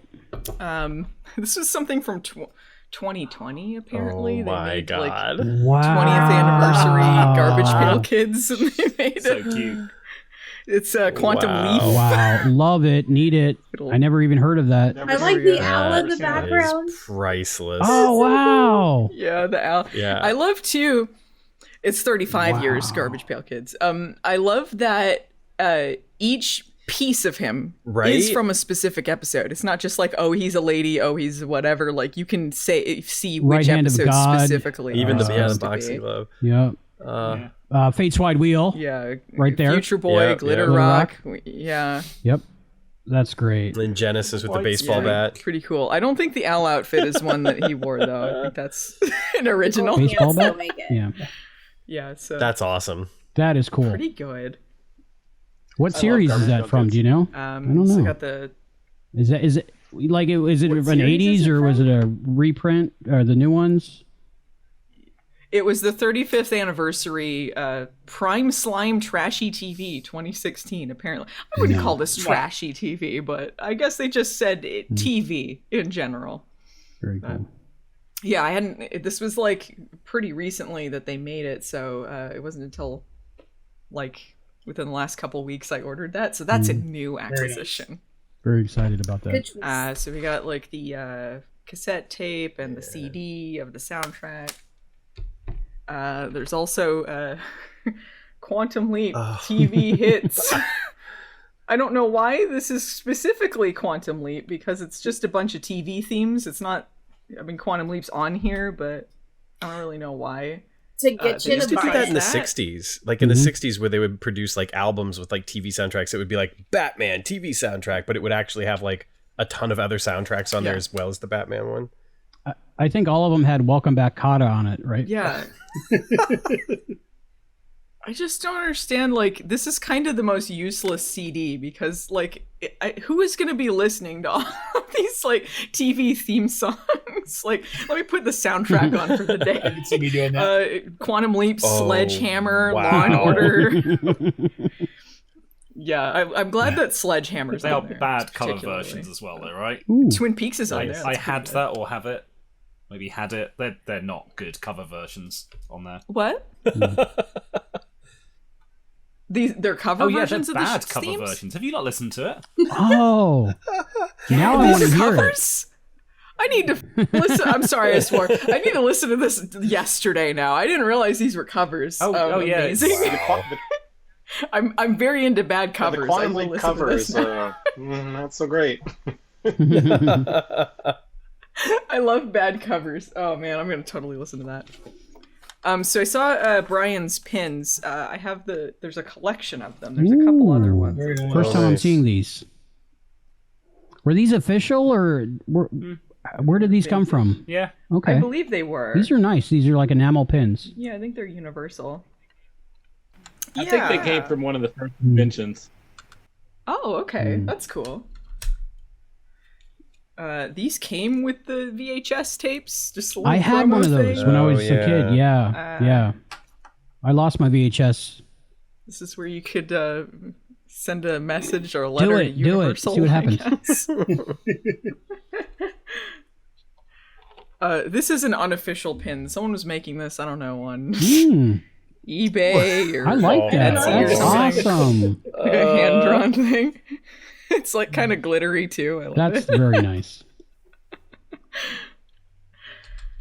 I've seen these floating around too. I don't know if these are official things. I have one of those. Fan-made things. Are they official? Yeah, I saw them at a Star Trek convention in like 94, 95 that I went to. A table had a bunch of them, but I don't know anything else about them either, but I've seen them, yeah. I think I found mine on eBay. Yeah. They're always on merch. eBay, those things. Yeah, that's where I got mine. This is a coaster. Ooh. Pretty cool, huh? All right, I'm very proud of this. This was gifted to me by Jean-Pierre Dorliac. It is a screen-worn pin That's that Dean fantastic. Stockwell wore. Love it. Wow. This is from So Help Me God. You can't even really see it that well in the episode. It's the only time he wore it, when him and Sam are walking outside in the really green area by the steps. Yeah, Al has this on. It's all hand painted as Wow. well. And you got that from your is best so friend. Cool. Really cool. My best friend Jean-Pierre Dorliac. Yeah, That he is sent so that nice. to me. What a lovely Yeah. man. Very nice of him. Wow. Yeah. He also he sent me a bunch of stuff, so I have a bunch of weird stuff. This is almost screen-worn glasses. So most people, if they think of like an Al outfit, they think of like he's wearing that silver jacket with the red sunglasses from Kamikaze Kid. This was another pair of sunglasses that they intended for him to wear. According to Jean-Pierre, I believe it was in Disco Inferno in season 2. But they were messing with Dean Stockwell's eyes or something, or the lighting. There was something to do where it just didn't work on camera, so it ended up not being used. But he did send these to me. So Very cool. pretty cool. They were at least worn by Wow, Dean that's Stockwell. amazing. That's kind of more cool than screen used because it's a story. Yeah. behind I it. agree. It makes it These are like Interesting. one of a kind. No one else has seen Yeah, them. they're like Yeah. Oh, Wow. they're more purpley. You can't walk around with them very well though, because like everything is purple, and you're like, I don't. You can totally imagine watch us. half of a 3D movie. Now imagine being on a set with low Yeah. lighting or changing light, trying to wear those. I could see why. Oh yeah. I've worn not these, but a red tinted pair of sunglasses outside before. Don't wear them driving because the traffic lights are different colors. It's not good. Yeah. So more stuff from Jean-Pierre Dorliac. This is Quantum Leap stationery that he sent with like a nice wow. letter thanking me for some of the stuff. Man. Yeah, I thought that was really cool. It's like a whole pad of it. I'll never use it. I'll never use this for anything. It's all yellow, so you know it's really vintage. Yeah, the logo is kind of different too. It's not Yeah. the typical, like it's got like little slashes through it. Wow. Oh yeah, This thing to okay. focus at all? Interesting. Yeah, I have to say, it's kind of interesting. I've Maybe spoken it's at early length stuff? with Jean-Pierre, and he never sent me anything. So he must like you best. Oh well, you got to do an interview with him and then convert. I converted a VHS tape for him and did an interview. Jean-Pierre loves you best. That, so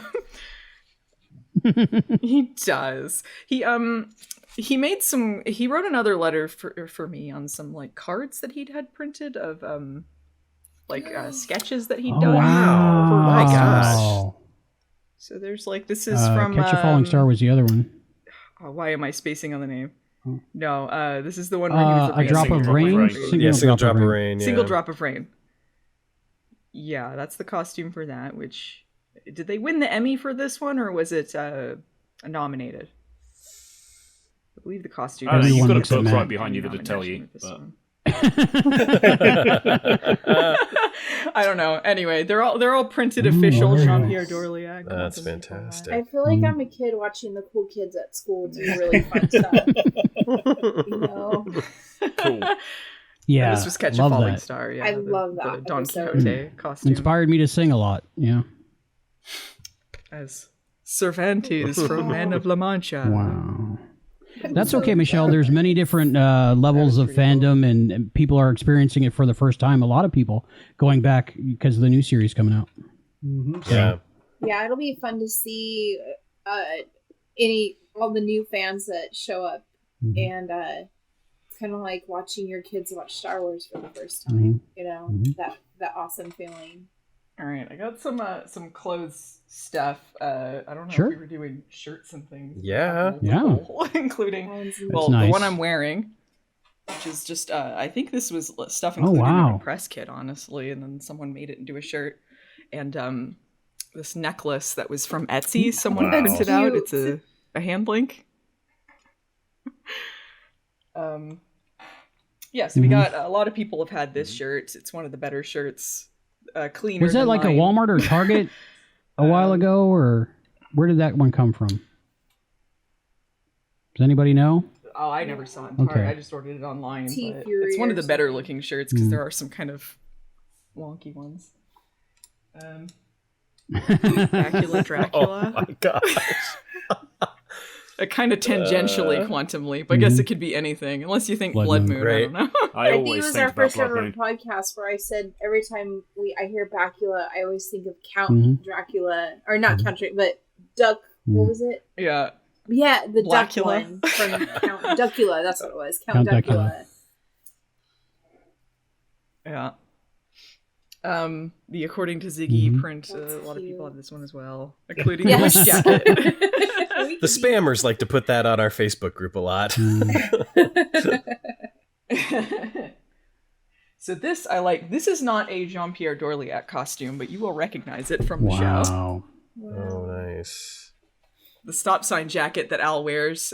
You can look forward to that, Michelle. I don't think you're at that point yet.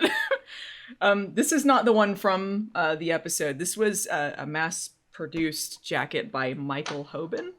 So you could go online right now and Very buy a nice. stop sign jacket if you want to own the same kind of thing So that Al cute. had. That's what you look for, Michael Hoban. It's a size that's way too big for me, but I can't be No, picky. there was a period there where there was a big Arsenio Hall and Dean Stockwell crossover fashion-wise. Yeah, for sure. Okay, so I got a lot of the same releases and stuff. These are all the VHS tapes. I have a couple of the demo tapes, the pilot, and What Price We've got Gloria a and complete Catch collection Falling between us. Star.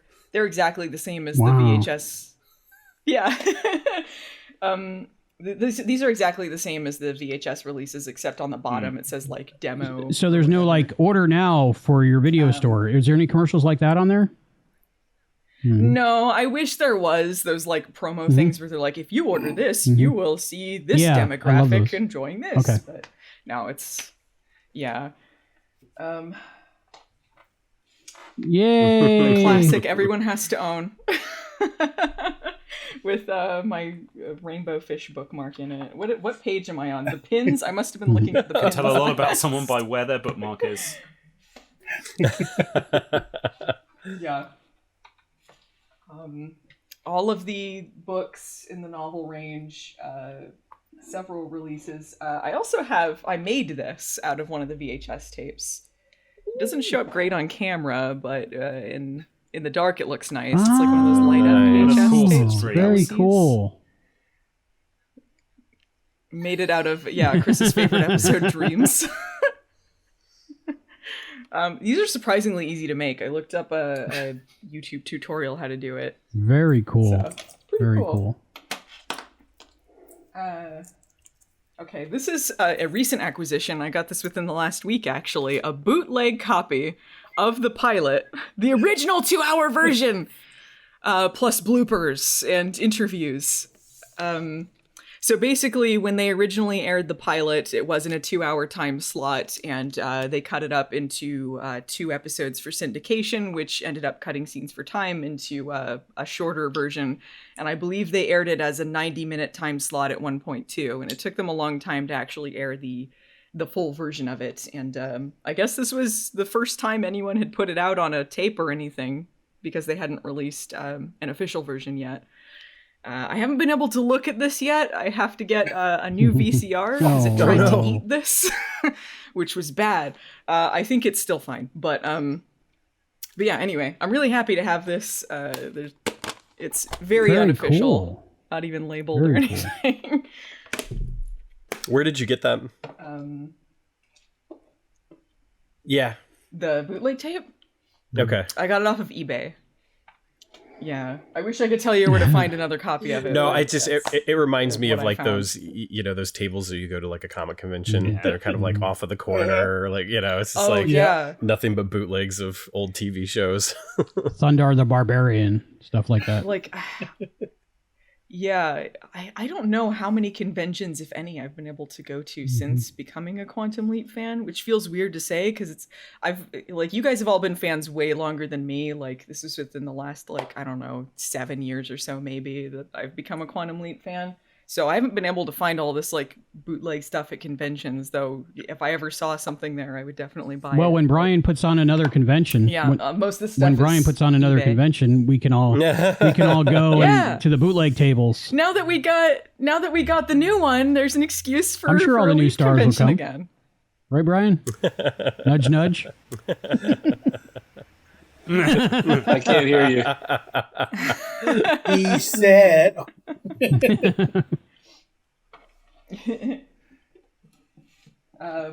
So we got the UK complete box set. I have quite a few just random releases. The CIC releases that Matt was showing off. Which I just like saying.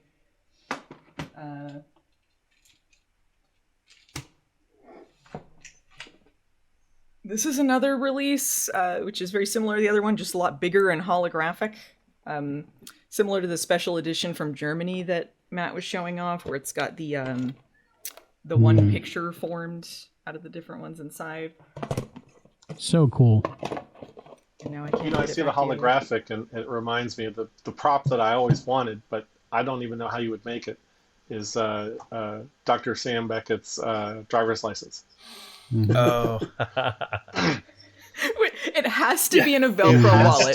It has to be in a Velcro wallet, or it is not official. Because if you watch it frame by frame, you can see that it's holographic foil, and then they're photoshopping his face, and then it turns. Yeah. Oh yeah. You wouldn't be able to do it because they added it in post. You could probably reproduce that with some kind of lenticular print, right? Yeah, lenticular, yes. Right? I think so. I would buy that. Yeah. Oh, yeah. Like those, I used to have a copy of, it was a VHS copy of Kid in Aladdin's Court, or Kid in Aladdin's Palace, and then, he was on a flying carpet, and then he goes back and forth when you tilt it. He's flying right at you. Morgan, maybe include those free if you order more than one hand link at a time. There you go. So these are the original DVDs everyone was complaining about, which my cat decided to chew up rightfully. Cool. So these had the music replacements. This is how I first experienced the show. And once I saw it with the original music, I'm like, so I've got a question about the music, but maybe since all of you guys are, the anti-music thing. What's up with that? Like, I mean, Aaron said that the music was bad and it didn't line up or whatever, but I always just thought it was him being the music snob that he is. So hearing it from other people, I'm curious, what is so absolutely bad about that? Yeah, so I mean, if you don't care about if the music is replaced, that's fine. But when shows from back then were released, they weren't thinking about home video releases, streaming, DVDs, whatever, because that wasn't much of a thing, unless maybe there's some scattered VHS releases. So they didn't have in the contracts about using the music for those kinds of things. So when they released them on DVD later, they didn't have the rights to the music. They had to pay for each individual song and get the permission from the rights holders all over again. And especially when it's something as old as that, they have to weigh, are they going to make their money back on that? And a lot of the times they just elect to replace the music with something else that they make in-house or a stock track or whatever. And that's what ended up happening with Quantum Leap until they did the releases from Mill Creek within the last handful of years or so. And it's ironic because... which changes the tone and the intent of some ironic scenes. Because Mill Creek is kind of known for just shoving stuff onto DVD and putting it out without a lot of care. But for some reason, they put the money together. Yeah, isn't that weird? They're very hit and miss these days as far as that goes. Some of the releases that they've done have actually had like bonus features recently, and they're doing a Sequest box set coming out in a month or so. And there's been a lot of speculation as to whether or not they're going to include the German, as Matt mentioned earlier, the German, special editions tend to be pretty nice if they're going to include some of that material. They've been very mum about what's on the Blu-rays, so who knows? There are a couple of little glitches on the Blu-rays. I know in Hurricane, when he leaps in, he's bright fluorescent green instead of blue. And not all of the music has been restored. There are a couple of missing songs still on the Blu-rays. Are they? Which ones? I wasn't aware of that. I didn't notice them if they were. Oh gosh, this is going to test my knowledge. I think if you go back and listen to the old episodes of Face Wide Wheel, I can't remember which specific episodes they are, honestly, but we were able to find a couple of missing songs because of Matt's book. Very because cool. Obviously in Matt's book he lists all the music, but there are still a couple of missing ones. It's interesting the way that different releases have handled the rights situation. I obviously you would hope that they all include the original music, but some have had creative ways of getting around it. Two of my favorites are Roswell, which they ended up having the people that originally selected the music for the show come back and select new music that they felt still fit the theme of the show. And one of their missions on the show originally had been to expose the audience to new artists. So a lot of the artists that they used at the time didn't have like a career or anything. This was just, the first exposure they got was being on Roswell. So the songs that they couldn't afford to use, they ended up going back and replacing with similar songs from new artists, which obviously, is a little different because we're talking about DVDs released in like the mid 2000s, late 2000s versus a show that was released in the late 90s, early 2000s. But, and then China Beach, they just used cover versions, which aren't necessarily as powerful as some of the original stuff, but it helped them to maintain the original song and kind of the integrity of the moment without having to replace it wholesale with elevator music. But they were able to incorporate, like 95% of the original music in that as well. So, I wish I could remember off the top of my head, but I literally think it's like 2 or 3 are missing, and that's it. That's not bad. Okay. Yeah, because I went side by side at one point and I couldn't catch anything. So it's pretty minimal. Yeah. Whatever's missing. I literally think it's like a couple like background pieces, like stuff that was like playing on a radio when Sam walks past a storefront or something like that. Not any of the like, obviously it wasn't Georgia on my mind, One thing I appreciated about the Mill Creek release too, they went back and got the HD masters. The ones that were used on the DVDs were from like tapes or SD versions, and some of them were really yellow looking. And I know that there's also some color correction issues with the Blu-rays and the new releases as well, but it looks miles better than it did on the Universal DVDs originally. Absolutely. Matt, what is the situation with the music on the Laserdiscs? They're because I want to watch them again, but I'm curious. There was some because I mean, most of the Laserdiscs are season 1 episodes, and season 1 didn't have any replacements. It was only seasons 2, 3, and 4 that had the issues.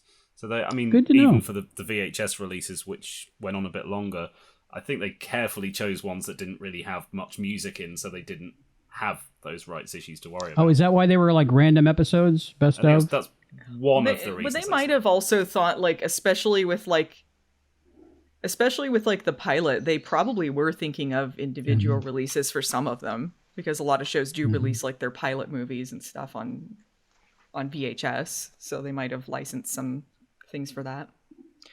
They did license the music for again, my cat was chewing on this, so the corner looks all messed up, but there was I believe this was an Australian release they did before the Mill Creek release, so they released the first season only, and they have the music on this, which first season wasn't really affected anyway, but once it got to season 2, they just didn't release it because they were like, oh no, oh beans, we have all of these issues, so they didn't.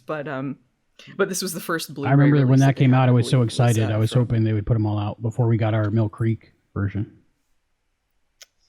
Yeah, Via Vision Entertainment. Oh, I also have this. This is a Spanish or a Mexican Spanish version of the first season that someone got me as a gift. Super hard to get hold of. Viajeros en el Tiempo. Yeah, so this is like Matt was telling me, just a specific Mexican dub they only did for season 1. Oh, wow. And it seems to be taken from a tape too, because I was skimming through it and there was some like tape warble going on. Quality. Like there's like music and trying to adjust the tracking. Why? It seems like, as a consensus, you all seem to be anti the other music versus the original. Now, I get the original is the original and that kind of thing, but is it really that bad? Like, yeah, well, Matt's nodding his head yes. Ray There's an Charles, episode you Georgia haven't on My seen Mind yet. versus elevator music. Yeah. I mean, it's Oh, so it's genuinely the literally quality of the music is very different. okay. So go ahead. And that particular piece was so integral to the story that without it, it really changes. When you get to that episode, you'll understand. Once you watch that episode, if you imagine it without that song and just a lazy replacement elevator music, which is what they did for most of the episodes, it really changes things quite a bit. Imagine an episode is in 1981, and it's got a song that was popular in 1981, and they've changed it for background music that's not even really a song. It's just like elevator, like you said, elevator music. Yeah. So instead of evoking that memory for people who lived through the 80s, who saw that, who want to, it doesn't have that. I was just gonna say they should have done it like the Baywatch remasters and just had like knockoff versions of the songs. So it would be like Pennsylvania, thinking about it. Like, okay, you got to keep it south of the Mason-Dixon line. Like, you have to, Yeah. Yeah, Michelle, when you get to that episode that Sam was talking about, when they play Georgia on My Mind, it's like a deep emotional experience, I think, for all of us the first time we've went through the series. So when you get to that part again and you don't hear that song, it's just a major, major disappointment. And I think if it wasn't for that one song, most of the fans wouldn't have been so upset. But I just remember my disappointment because, like, I was ready for that emotional moment again, but it didn't happen because the song. You're like, well, where did it go? So, what else you got, Allison? This was an ad for the Nice. VHS releases. Wow, Very it's nice. all framed and stuff. Pretty cool. I wish I had a frame that fit it, but this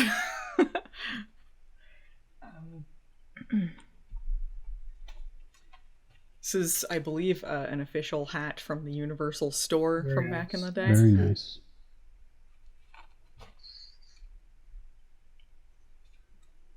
Some super cool. fanzine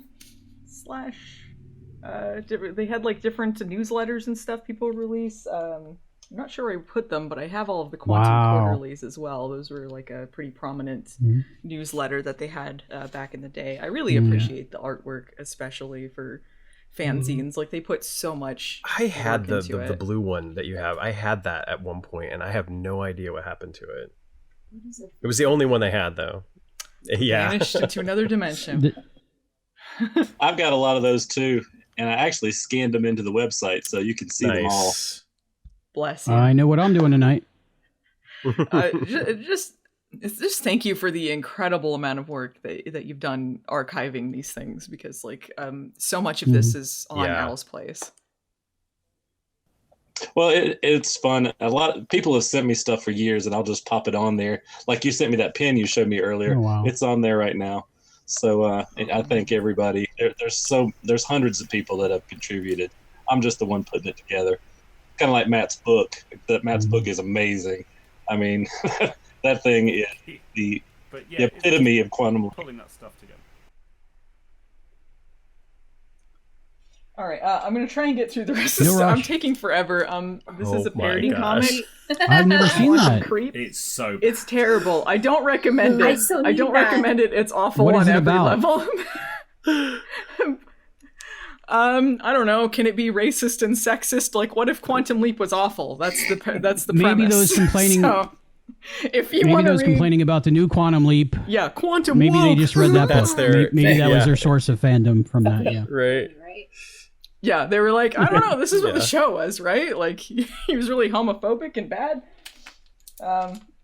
This is the complete comic collection, all 13 of them. I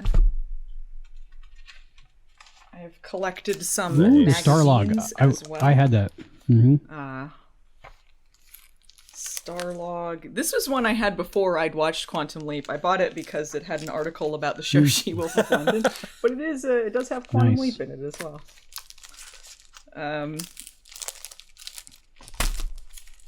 This is a UK magazine I bought purely because I just love the that's picture. great. I love this photo set of these two laying on the calendars.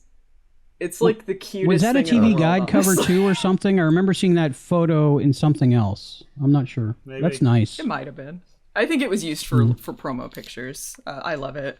And this is a story about this T-shirt that Dean Stockwell's wearing. It's not a T-shirt, but the alphabet shirt was a Jean-Pierre Dorliac shirt, but it was never worn on the show because someone stole it. Dirty McNasties. And that person is watching this now. Yeah, maybe Dean Stockwell did. Maybe he's like, And that's why you can't see what's in if my you closet. have the alphabet shirt. You really don't have COVID, do you? I wish both of those things were true. I know.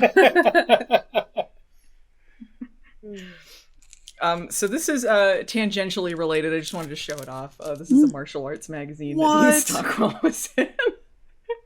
When he was really big into stick fighting in the 70s, because he did a movie in the Philippines. That's the coolest thing featuring I've it. ever seen. And he taught it from his... It's so good. There's a whole article about that in the movie. It's called Stick Fighter. It's a terrible movie. He taught stick fighting in his backyard for a while while he was like drinking beer to all his friends, because he's like, this is going to be the biggest thing in the States. I think they were doing a lot more than drinking beer. Oh yeah, they were probably doing more than they would Bunch care to of admit sticks. in this. But yeah, if you can find this Fighting Stars magazine, it's so good. Wow, I have to find that. It's incredible. All right, so this these are precious to me. These are the negatives where I found the lost ending. So cool. So I bought these all in a big lot. They have all of the labels along with the photographer and the episodes and stuff like that. They're all in black and white. I use my own scanner to scan them. Are these the ones from the ending? Yes. So I don't know if you can see any of these. Oh, but yeah. These are That Al and changed Beth. Quantum Leap history forever. Yeah, right there, these what are- you're holding in your hands. That's amazing. Allison, I'm curious, have you done anything as far as like researching like preservation for them for the long haul, like making sure that nothing happens to them, keeping them safe, that sort of thing? Yeah, I'm just curious. No, I scan them. I keep them on a shelf. They're not like sitting in the sun somewhere. I mean, if someone has somewhere they want to archive them, like I would. Yeah. I don't know. I'm not the best at this kind of preservation. I have scanned them to the best of my ability, and I do keep them somewhere nice. But yeah, I don't know. I mean, if someone had a museum somewhere, a salt mine somewhere. I'd give them to them. Because I think they're worth preserving. Sure.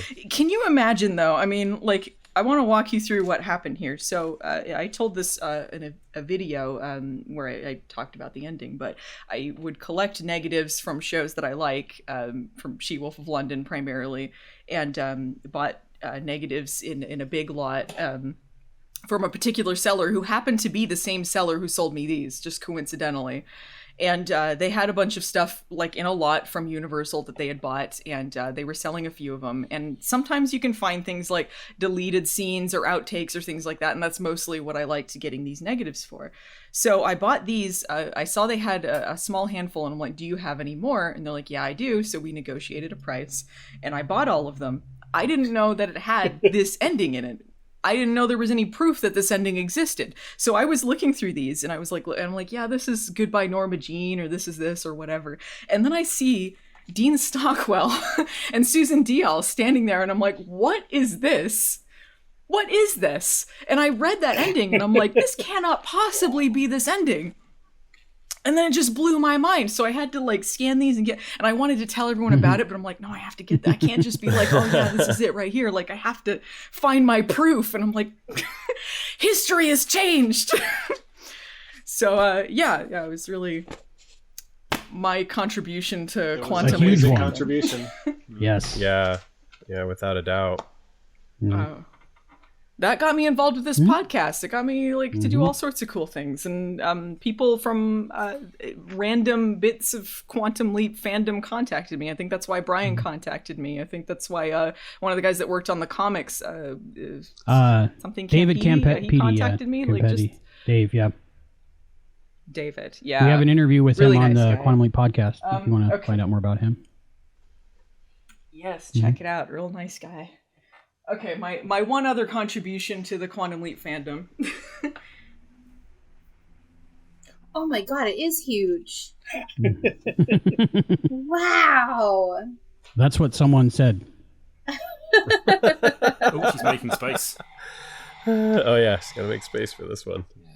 That's what else someone said. Yeah.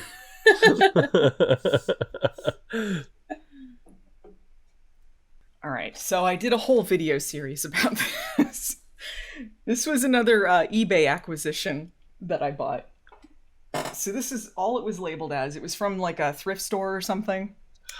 And this is he can't even see it all. Wow. This is a portrait of Dean Stockwell made entirely out of dryer can't even. Dryer lint. Can you see the detail? It's in full 3D. Full 3D. And you will notice this is it's from a promo picture from Quantum Leap. Wow. And this is also an signature. Very cool. Very cool. Nice. So all it was labeled as is like dryer lint portrait, very nice. And I'm like, how did you find it? Story? Was it labeled Quantum Leap? It was just on eBay. I think I was Googling images for like, I don't know, some reaction meme or something. And then I saw this and I'm like, what is that? And it was on eBay and it was like $300 and it was local pickup only. So I had to actually contact, I was like, I went to Twitter and I was like, if anyone can pick this up for me, I will pay you to buy this, to get it for me and ship it to me. And and that's what they did. And I went on this journey trying to figure out the origin of this because they were like, I think it was used for some show that Dean Stockwell was in. And I'm like, what show? What show is this in? I've seen quite a bit of Dean Stockwell stuff and I have no idea. Maybe it was one of his art shows. Where this possibly came from. Yeah, well, I did find the origin of this eventually. So the artist that made it, she's a very distinct artist. Her name's Slater Barron, and she was known as the Lint Lady. She made portraits and other various art pieces out of dryer lint, and she would do pieces for like Ripley's Believe It or Not. Like she was actually very well known for this. So it was pretty easy to determine this was made by the Lint Lady. And I contacted her before she passed away, and she was really nice, but it was like 25 years ago. So she's like, I don't remember what this was made for. And but when I was traveling and I went to Ripley's museum, I saw one of her dry lint portraits, and that made me think. Like, I was like, well, they had done pieces on this based on Ripley's Believe It or Not. And when I was looking through one of those newsletters, I saw that there was a listing for upcoming projects, and they said that Dean Stockwell was going to be hosting a revival of the show Ripley's Believe It or Not, which never happened. And I was like, what is this? So I contacted the Ripley's Twitter and I was like, hey, did they do an unaired pilot of Ripley's Believe It or Not with Dean Stockwell hosting it, featuring this dry lint portrait? And they said yes. Wow. So I own this portrait made for an unaired pilot that no one's ever seen. That's amazing. And that's the story of the That dry is lint so portrait. cool. That's just unreal. Have you played the lottery yet? It was so I loved Like, I'm only good at finding things that are useless to except for like 10 people. So but yeah, I loved it. It's one of my prized possessions. I'm going to be moving to another country soon, and I'm like, how do I make sure that this is preserved along the way? I cannot damage my How do customs deal with dryer lint portraits? I'm not sure if there's a section of code on that. I don't know. I've been told you can get like a crate made or something. I'm like, all right, let's do it. I cannot damage this. And by the way, Slater Barron's daughter found me on Twitter after I did the series of videos about the dryer lint portrait, and she was just really happy that I was talking about it and her mother's stuff. Like, she told me about her last show before she passed away, and like, yeah, just a really, really nice That's family. awesome. So people that want to know more about that whole process can go to your YouTube channel and find out more about that? Yes, youtube.com/movie nights, the series. I believe I labeled the playlist Dryer Lint Portrait Saga, something like that. Awesome. That is amazing. That's a collection. Thanks for that is a listening to me go collection. on for a while. Yeah. Very cool. Does anybody know of anything that's out there that none of us have talked about or shown that is available? Quantum Leap. There's one other book which somebody here might have, but it popped into my head as we were going through things, which is not nearly as probably awesome as what you're looking for at this point. But it was the Simon & Schuster Making of Quantum Leap book that had like the foil embossed cover on it and everything. Yeah, I do have a copy of that actually, but I hadn't seen anyone else.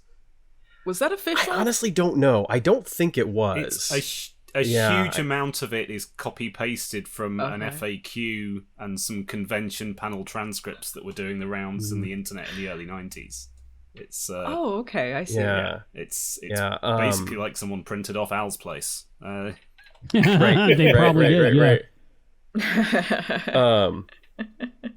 Yeah, I can't think of anything honestly. Like other than some of the really cool stuff like the screen worn clothes and shooting scripts and personal scripts that belong to people or whatever, but I do have some scripts actually. I meant to say I have a whole bench full of scripts. Are these reprints or original, and how can you tell the difference? Sorry, I always get confused on that. You can tell.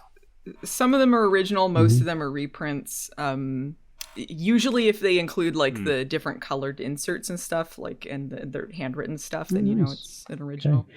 I mean, I know that merchandise, even back then, was pretty big. You had Knight Rider and you had all of that stuff. And you saw lunch boxes and all of that fun stuff. I never realized how much merch was out there for this show in particular, because the way I'd talked about it with Aaron and Hayden in the past was they seem to really try to make Sam like this huge sex symbol, so somebody mentioned with this shirt off, and I call it the Pig Farmer episode because I'm really big about naming things different stupid things like Creeper McCreeper and all this stuff. So my thing was it really a huge merch? So back then you could see people walking down the street wearing their Quantum Leap shirts and all of that. Everybody's shaking their head no, so I'm thinking it was pretty nice. Not my area. No, our collections have made it seem like there's far more than there is. I was blown away. search for it. Because even back then, you really like the comic books, for instance. If you went into a comic book store, they might have like one, and it didn't last long, obviously. But like, plus even the publisher Innovation, like they were most known for doing adaptations of Anne Rice's novels. You know, they did like a Interview with a Vampire and Vampire Lestat and stuff like that. But the books, the bulk of the books came out after the show or as the show was ending. So much of the merchandise was done almost as an afterthought for the show. Nice. Hey, I've got that on my cup. That's on my cup. That's very good. Very nice. That's Just awesome. a promo Yeah, poster. I have that on my cup. Yeah, right there. for the comics. Nice. Nice. Whoa. Fantastic. Winston Taylor was passing these out at the Leapback convention, and there's a thing here where Sam was going to leap in a Ziggy. Oh, wow. What was that from? Wow. Wait, was that like a comic that they didn't make? I think I saw a scan of that. I would have loved to read that. Oh man. I think if you contact cool. David, he has some information about those stories that weren't published. I feel like Something. he did tell me about some of this when he messaged me, but because I know there were quite a few that they wanted to make. I didn't remember the one about Ziggy though. That would have been awesome. Question for all of you again, because I feel like I'm just like the outsider looking in all your guys' knowledge, and I'm really blown away and fangirling. Like each and every single one of you seems like my superhero right now.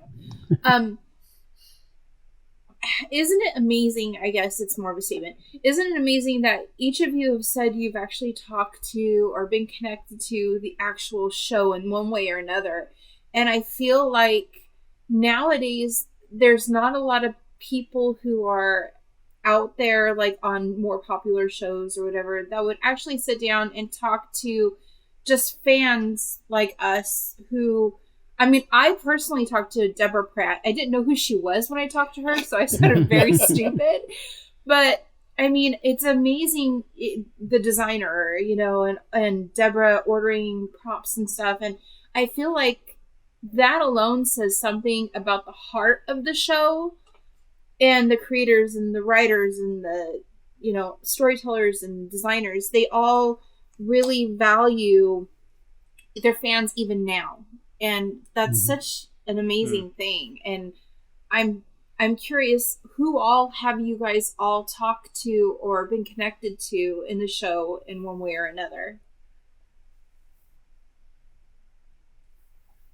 On the podcast itself, on the Quantum Leap podcast, Albie has talked to a lot of people.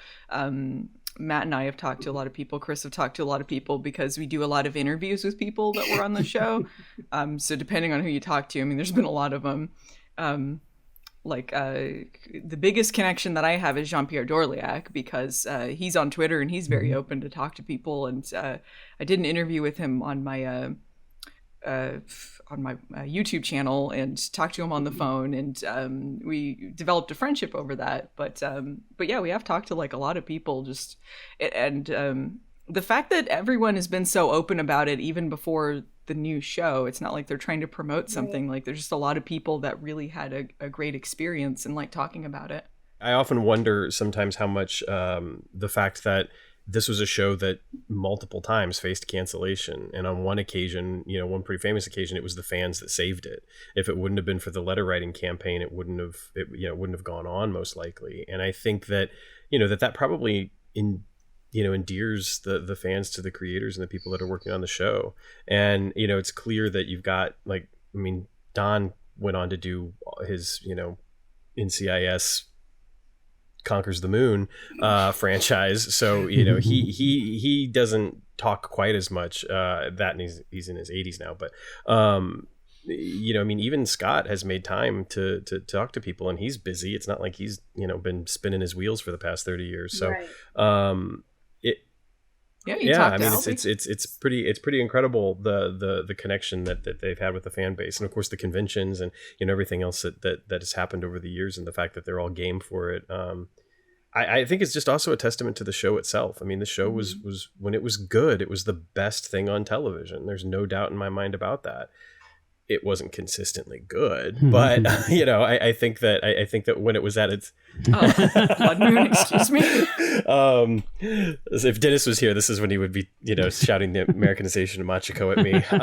But no, I think that I think that probably has a lot to do with it. They're able to take pride in the work that they did and able to share the enjoyment that the fans had with it. And I think that probably has a lot to do with the way that they've remained connected.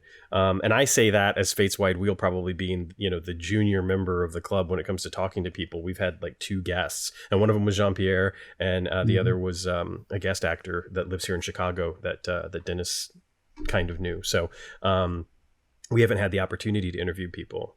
You guys have been chatting with the new showrunners as well too. Like I've seen you guys interacting on Twitter. We do have a little bit of a connection. I mean, I guess that's my favorite piece of merchandise right now is the pilot script for the new show, which exists on a hard drive. It's not a physical thing that I have, but we do have a little bit of a connection. And Steve Lillian has been really cool to talk to us a couple of times. Not like this, but just with Twitter stuff.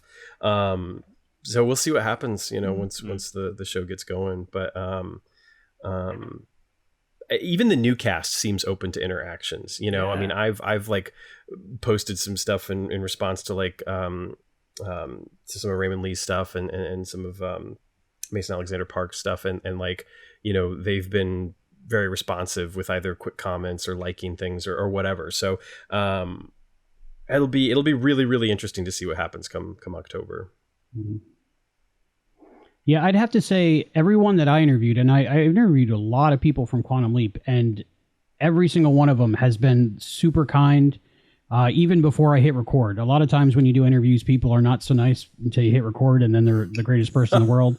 But everybody I interviewed is so kind, and I think it's just a testament to how the group that made the show and put it together, that they just all chose kind people to work with, and that kindness has extended to the fandom. A couple of my greatest memories, of course, talking to Deborah Pratt, talking to Don Belisario, and right before my 40th birthday, Scott Bakula calling me on the phone and saying, "Hey, Albie, this is Scott Bakula," for that interview. And it was like one of those moments in life that you'll never forget. I mean, he was just great. So I'm excited for the new show. I'm excited to talk to everybody from the new show. And talking about the new show, I had many thoughts when I heard about it, but one of the first things had to do with merchandise, because I'd always wished that there was like Quantum Leap action figures, Quantum Leap Funko Pops. So with the new show, they didn't even do a Funko Pop. Quantum Leap doesn't, otherwise we'd all have them, right? But I was thinking that would be the thing that would finally get me to make that step. I don't own any Funko Pops at all, but that would be the thing that would open the floodgates, and then I'd have to get all the Doctor Who ones too, and it would just be. Yeah, I'm not a fan of Funko there's a lot Pops. of good ones out there. I'm not a fan of Funko Pops, but I've got almost all the G.I. Joe ones. So what can I? Nice. Yeah, I feel like it's nice that the new show, I think, will bring, and is already bringing, somewhat of a revival for the old show as well. It's bringing in a lot of like new fans, and that might lead to like other merchandising. If it doesn't, we'll make do. We made do with all of this stuff, but but it's cool to be able to share this stuff with people, because like you kind of make your own fandom out of it, like when you don't have like the exposure like Doctor Who or something like that, or Star Trek or whatever has, you kind of find like the niche of people that are all really into the same thing as you, and get to share all this cool stuff. What's something that any of you are looking forward to, maybe merchandise from the new show, besides Funko Pops and stuff like that? I bet they would do like a version of the new handling. I don't know if it would be screen accurate, but I could see them doing that. They do that with like Ghostbusters and stuff. I would say for me, it's clothing, like more t-shirts and or phone cases and that kind of thing. Now I'm like, my wheels are turning because of the action figures would be cool. And again, as a big reader, more books. Get like a leap effect, like out of vinyl or something. More novels. They can bring I wonder if back Chris the is novel working on one. We'll have Matt. We'll have Chris write a sequel. That's one of the cool things that happened with Doctor Who. Actually, is that there were a bunch of out of print novels. There's still a ton of them that are out of print, but due to the popularity of the revival, they ended up reprinting some of those books, which were rather hard to find. And even like at one point, like BBC put them up on the website, like as a PDF, like you could read for free. And I would love to see that because they're out of print. They're hard to find. I would love to see electronic copies available of them, so you can just download them and read them on your Kindle. I'd love to see like retro merch too, like like a 10 lunchbox and stuff like that would be really neat. And as far as action figures, there's a company in the UK called Big Chief Studios, and they produce these really high quality 1/6 scale Doctor Who figures that I own some of, and I would absolutely pre-order day one, pay in full if they did a Sam Beckett and Al Calavici and then the whole new cast as well. Like I would love to have a high quality collectible like that. It'd be really, really cool. I'm looking forward to all of that. Whenever I walk into a store from now on and I see Quantum Leap merch, I'm buying it in multiple sizes, especially for the clothing. All right, so I'm going to buy what fits me now, and then I'm going to buy the Target one that hopefully will fit me a year from now. and if things don't go so well, a bigger size. Yeah, exactly. Cover all three. Yeah. Wow, I think we got some cool show and tells going on today. I think we did pretty good.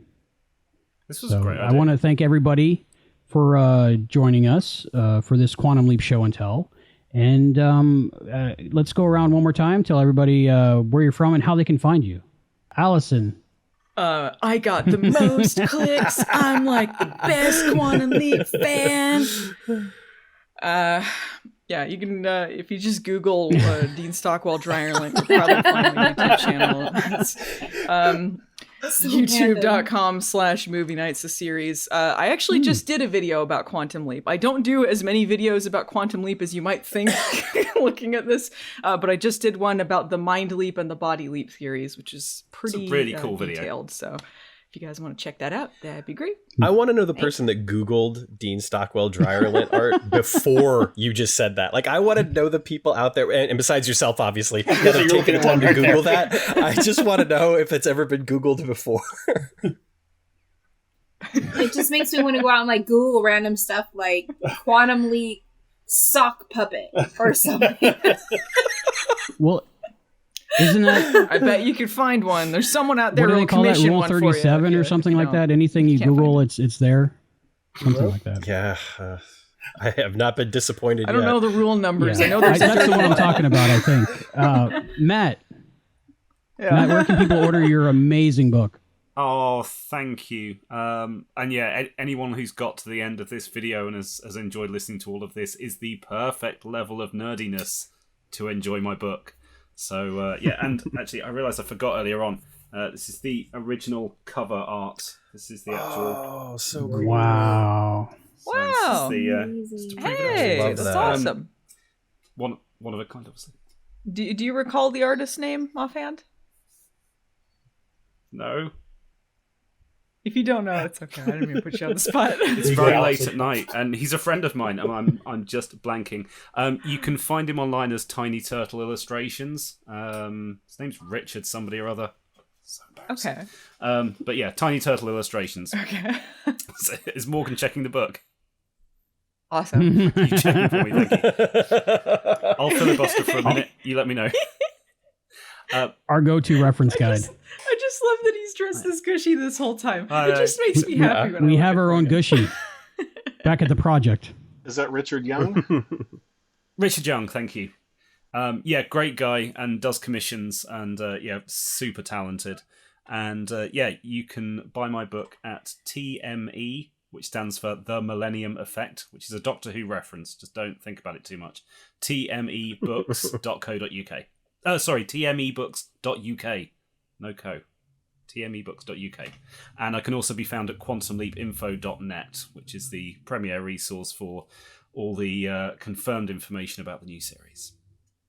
One thing I want to say real quick. It is my sincere wish that when the new series premieres, they're at the project, and then they're like, press the whatever button, Morgan, and then cut to you dressed like that. Like, Yes, sir. I don't think I have a face made for television, but and dressed exactly like I don't that. know.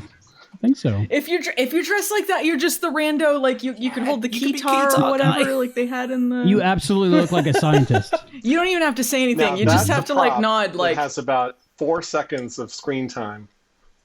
It looks like an electric guitar. we could get a Yeah, I don't Magna know. Link or something. I think is what it was like called. it has leap energies going Dragontron through it. Online. Yeah, maybe. If you could get a good picture of that one, the guitar, whew, it'd be all over. Morgan, where can people find you? They can find me. Cosplay Light and Sound is my YouTube and my Facebook, and the hand link is at replicaprops.com. Awesome. Aaron and Michelle. Well, again, we're on most podcatchers as the Starbright Project. You can go to our website, which is headcastnetwork.com, where I've got links to all my shows.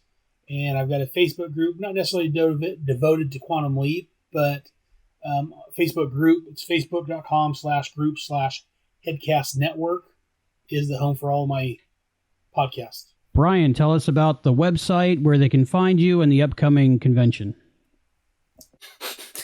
Al's Place, Quantum Leap fan site is the name of it. You can find it at quantumleap-alsplace.com. We also have a message board that's still active after all these years, before Facebook. And thanks to Morgan for helping us set that up, by the way. I've worked with him forever, and without him, Al's Place would not be online still, by the way. But we also have leapback2009.com, which has the everything from the convention, pictures, video, all kinds of things. And we just started a YouTube channel at youtube.com/Al's Place Quantum Leap fan site. Long name, cool site. Go see it.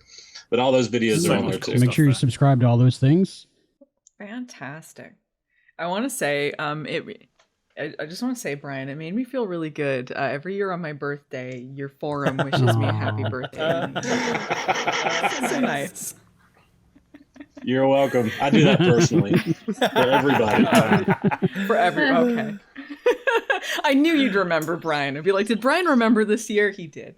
It's an old att.net address. It's probably bouncing back because it's been inactive for 15, 20 years. Or an AOL if you want to get, really.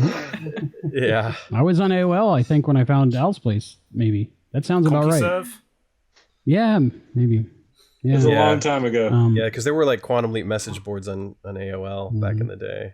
Mm-hmm. I remember that. Yeah, there were tons of them, and it pretty much all died out. But ours still has people on it every once in a while. Me and Morgan hang out there once in a while. Honestly, we used it a lot because one of the cool things is that it gave us an opportunity to talk about other people's thoughts and opinions on the episodes. When we were doing, our initial run through the episodes, we would go to the message board and we would talk about the fact that some fans thought this or whatever. So it was a wonderful way to get differing views on the show from kind of, other fans of the show without necessarily having to, that's awesome. We gave you lots of shout outs. Sam.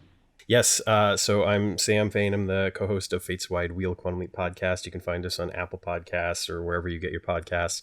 And then you can find us on our Facebook group. Just search Fate's Wide Wheel. We're the only thing that'll pop up. Or you can find us on Twitter at Fate's Wide Wheel. Well, I think that's going to do it for all of us today. I'd like to thank all you guys for participating. And if you haven't heard of some of these podcasts or websites, go to them, check them out. They're all awesome. Albie approved, I think. And has anybody else got anything to say before we go? Actually, you know what? Can I throw one more quick plug in for Fate's Wide Wheel? Thank you. I will say that if you go back to the beginning of our podcast, those episodes are really long, and we would love for you to listen to those and spend time with those because we do really deep dives on each individual episode. We joke that we spent more time talking about the episodes than the episodes actually lasted if you were to watch them end to end. But we decided to start a new series recently for people who might not necessarily want to spend 2 hours listening to us talk about a particular episode and all the actor connections, etc. And we've kind of given ourselves a mission of 30 minutes or less, and so far we seem to be holding true to that. So if you want a quick overview of each episode, you can check out our latest stuff, and you don't necessarily have to start at the very beginning. We just got through the first season, so we'll be starting the second season here very soon. I'm a fan of the Cool. lengthy podcast. But I like the short ones too. How long is a little miracle? Almost now? 8 hours. It's over 7, right? Wow. How long is it, Matt? You could do an entire work day listening to. Oh yeah, it's over 8 hours. It's going to be longer because I'm hoping to have the people from Fate's Wide Wheel and Matt do the new version this year. Yeah, I'm still not in it, so there's definitely. It's a Russian nesting doll. It's podcast inception. Absolutely. There's many levels. There are many All right, levels. so this year, me and Sam and Dennis, yeah. Exactly. Are going to do the beginning and end of the new version of A Little Miracle. Hopefully we'll finally get that one missing interview we still need for that one. So we'll work on that.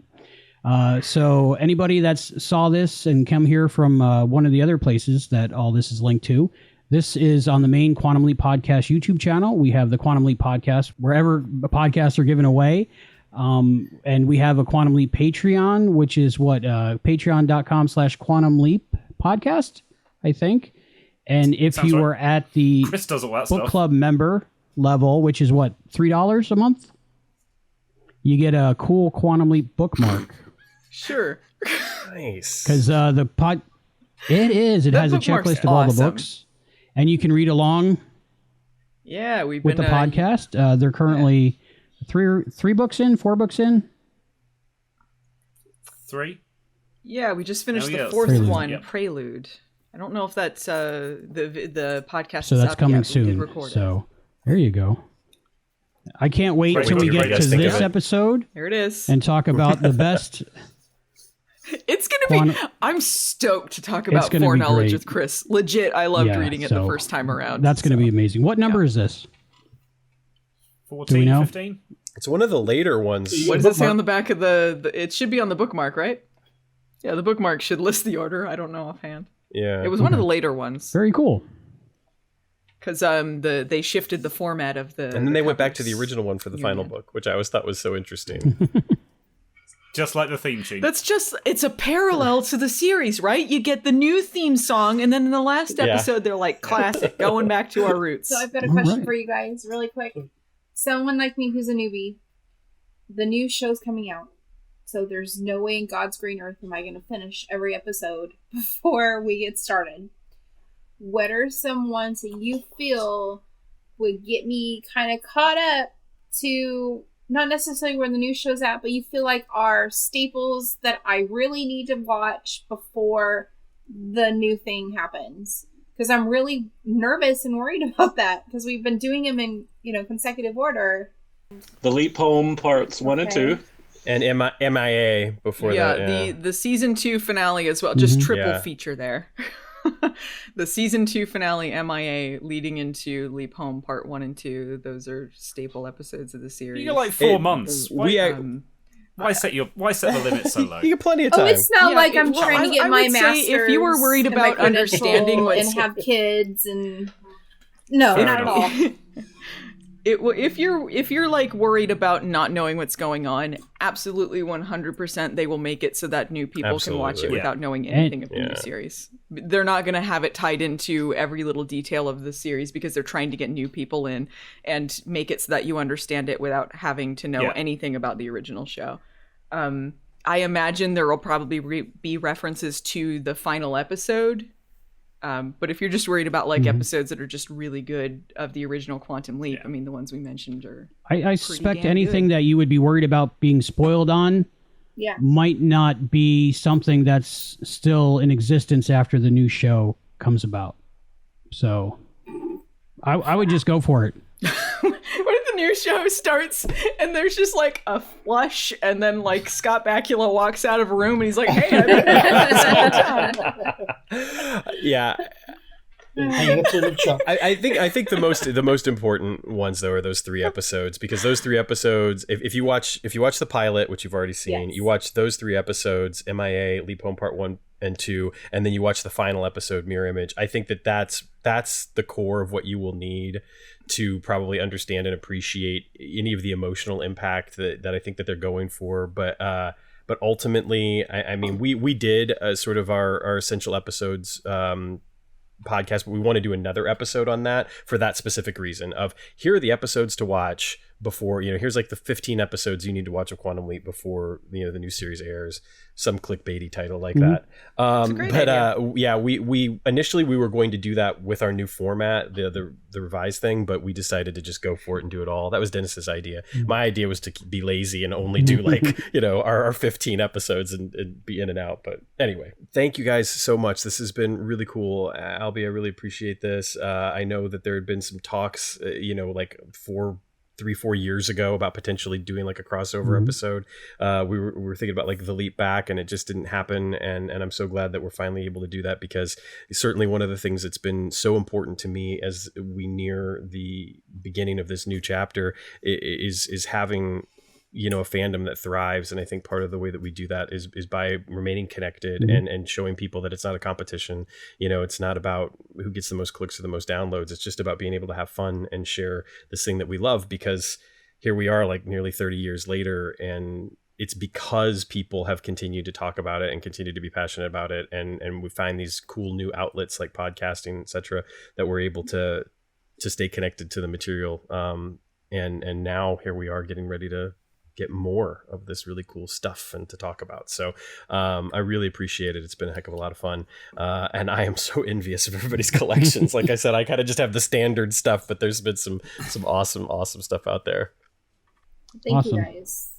Yeah, thank you everyone for joining us, and thank you for watching, listening along at home. And for the Quantum Leap podcast, I'm Albie. I'm Matt. I'm Allison. I'm Brian. I'm Aaron. And I'm Michelle. I'm Morgan. And I'm Sam. And we'll see you next time.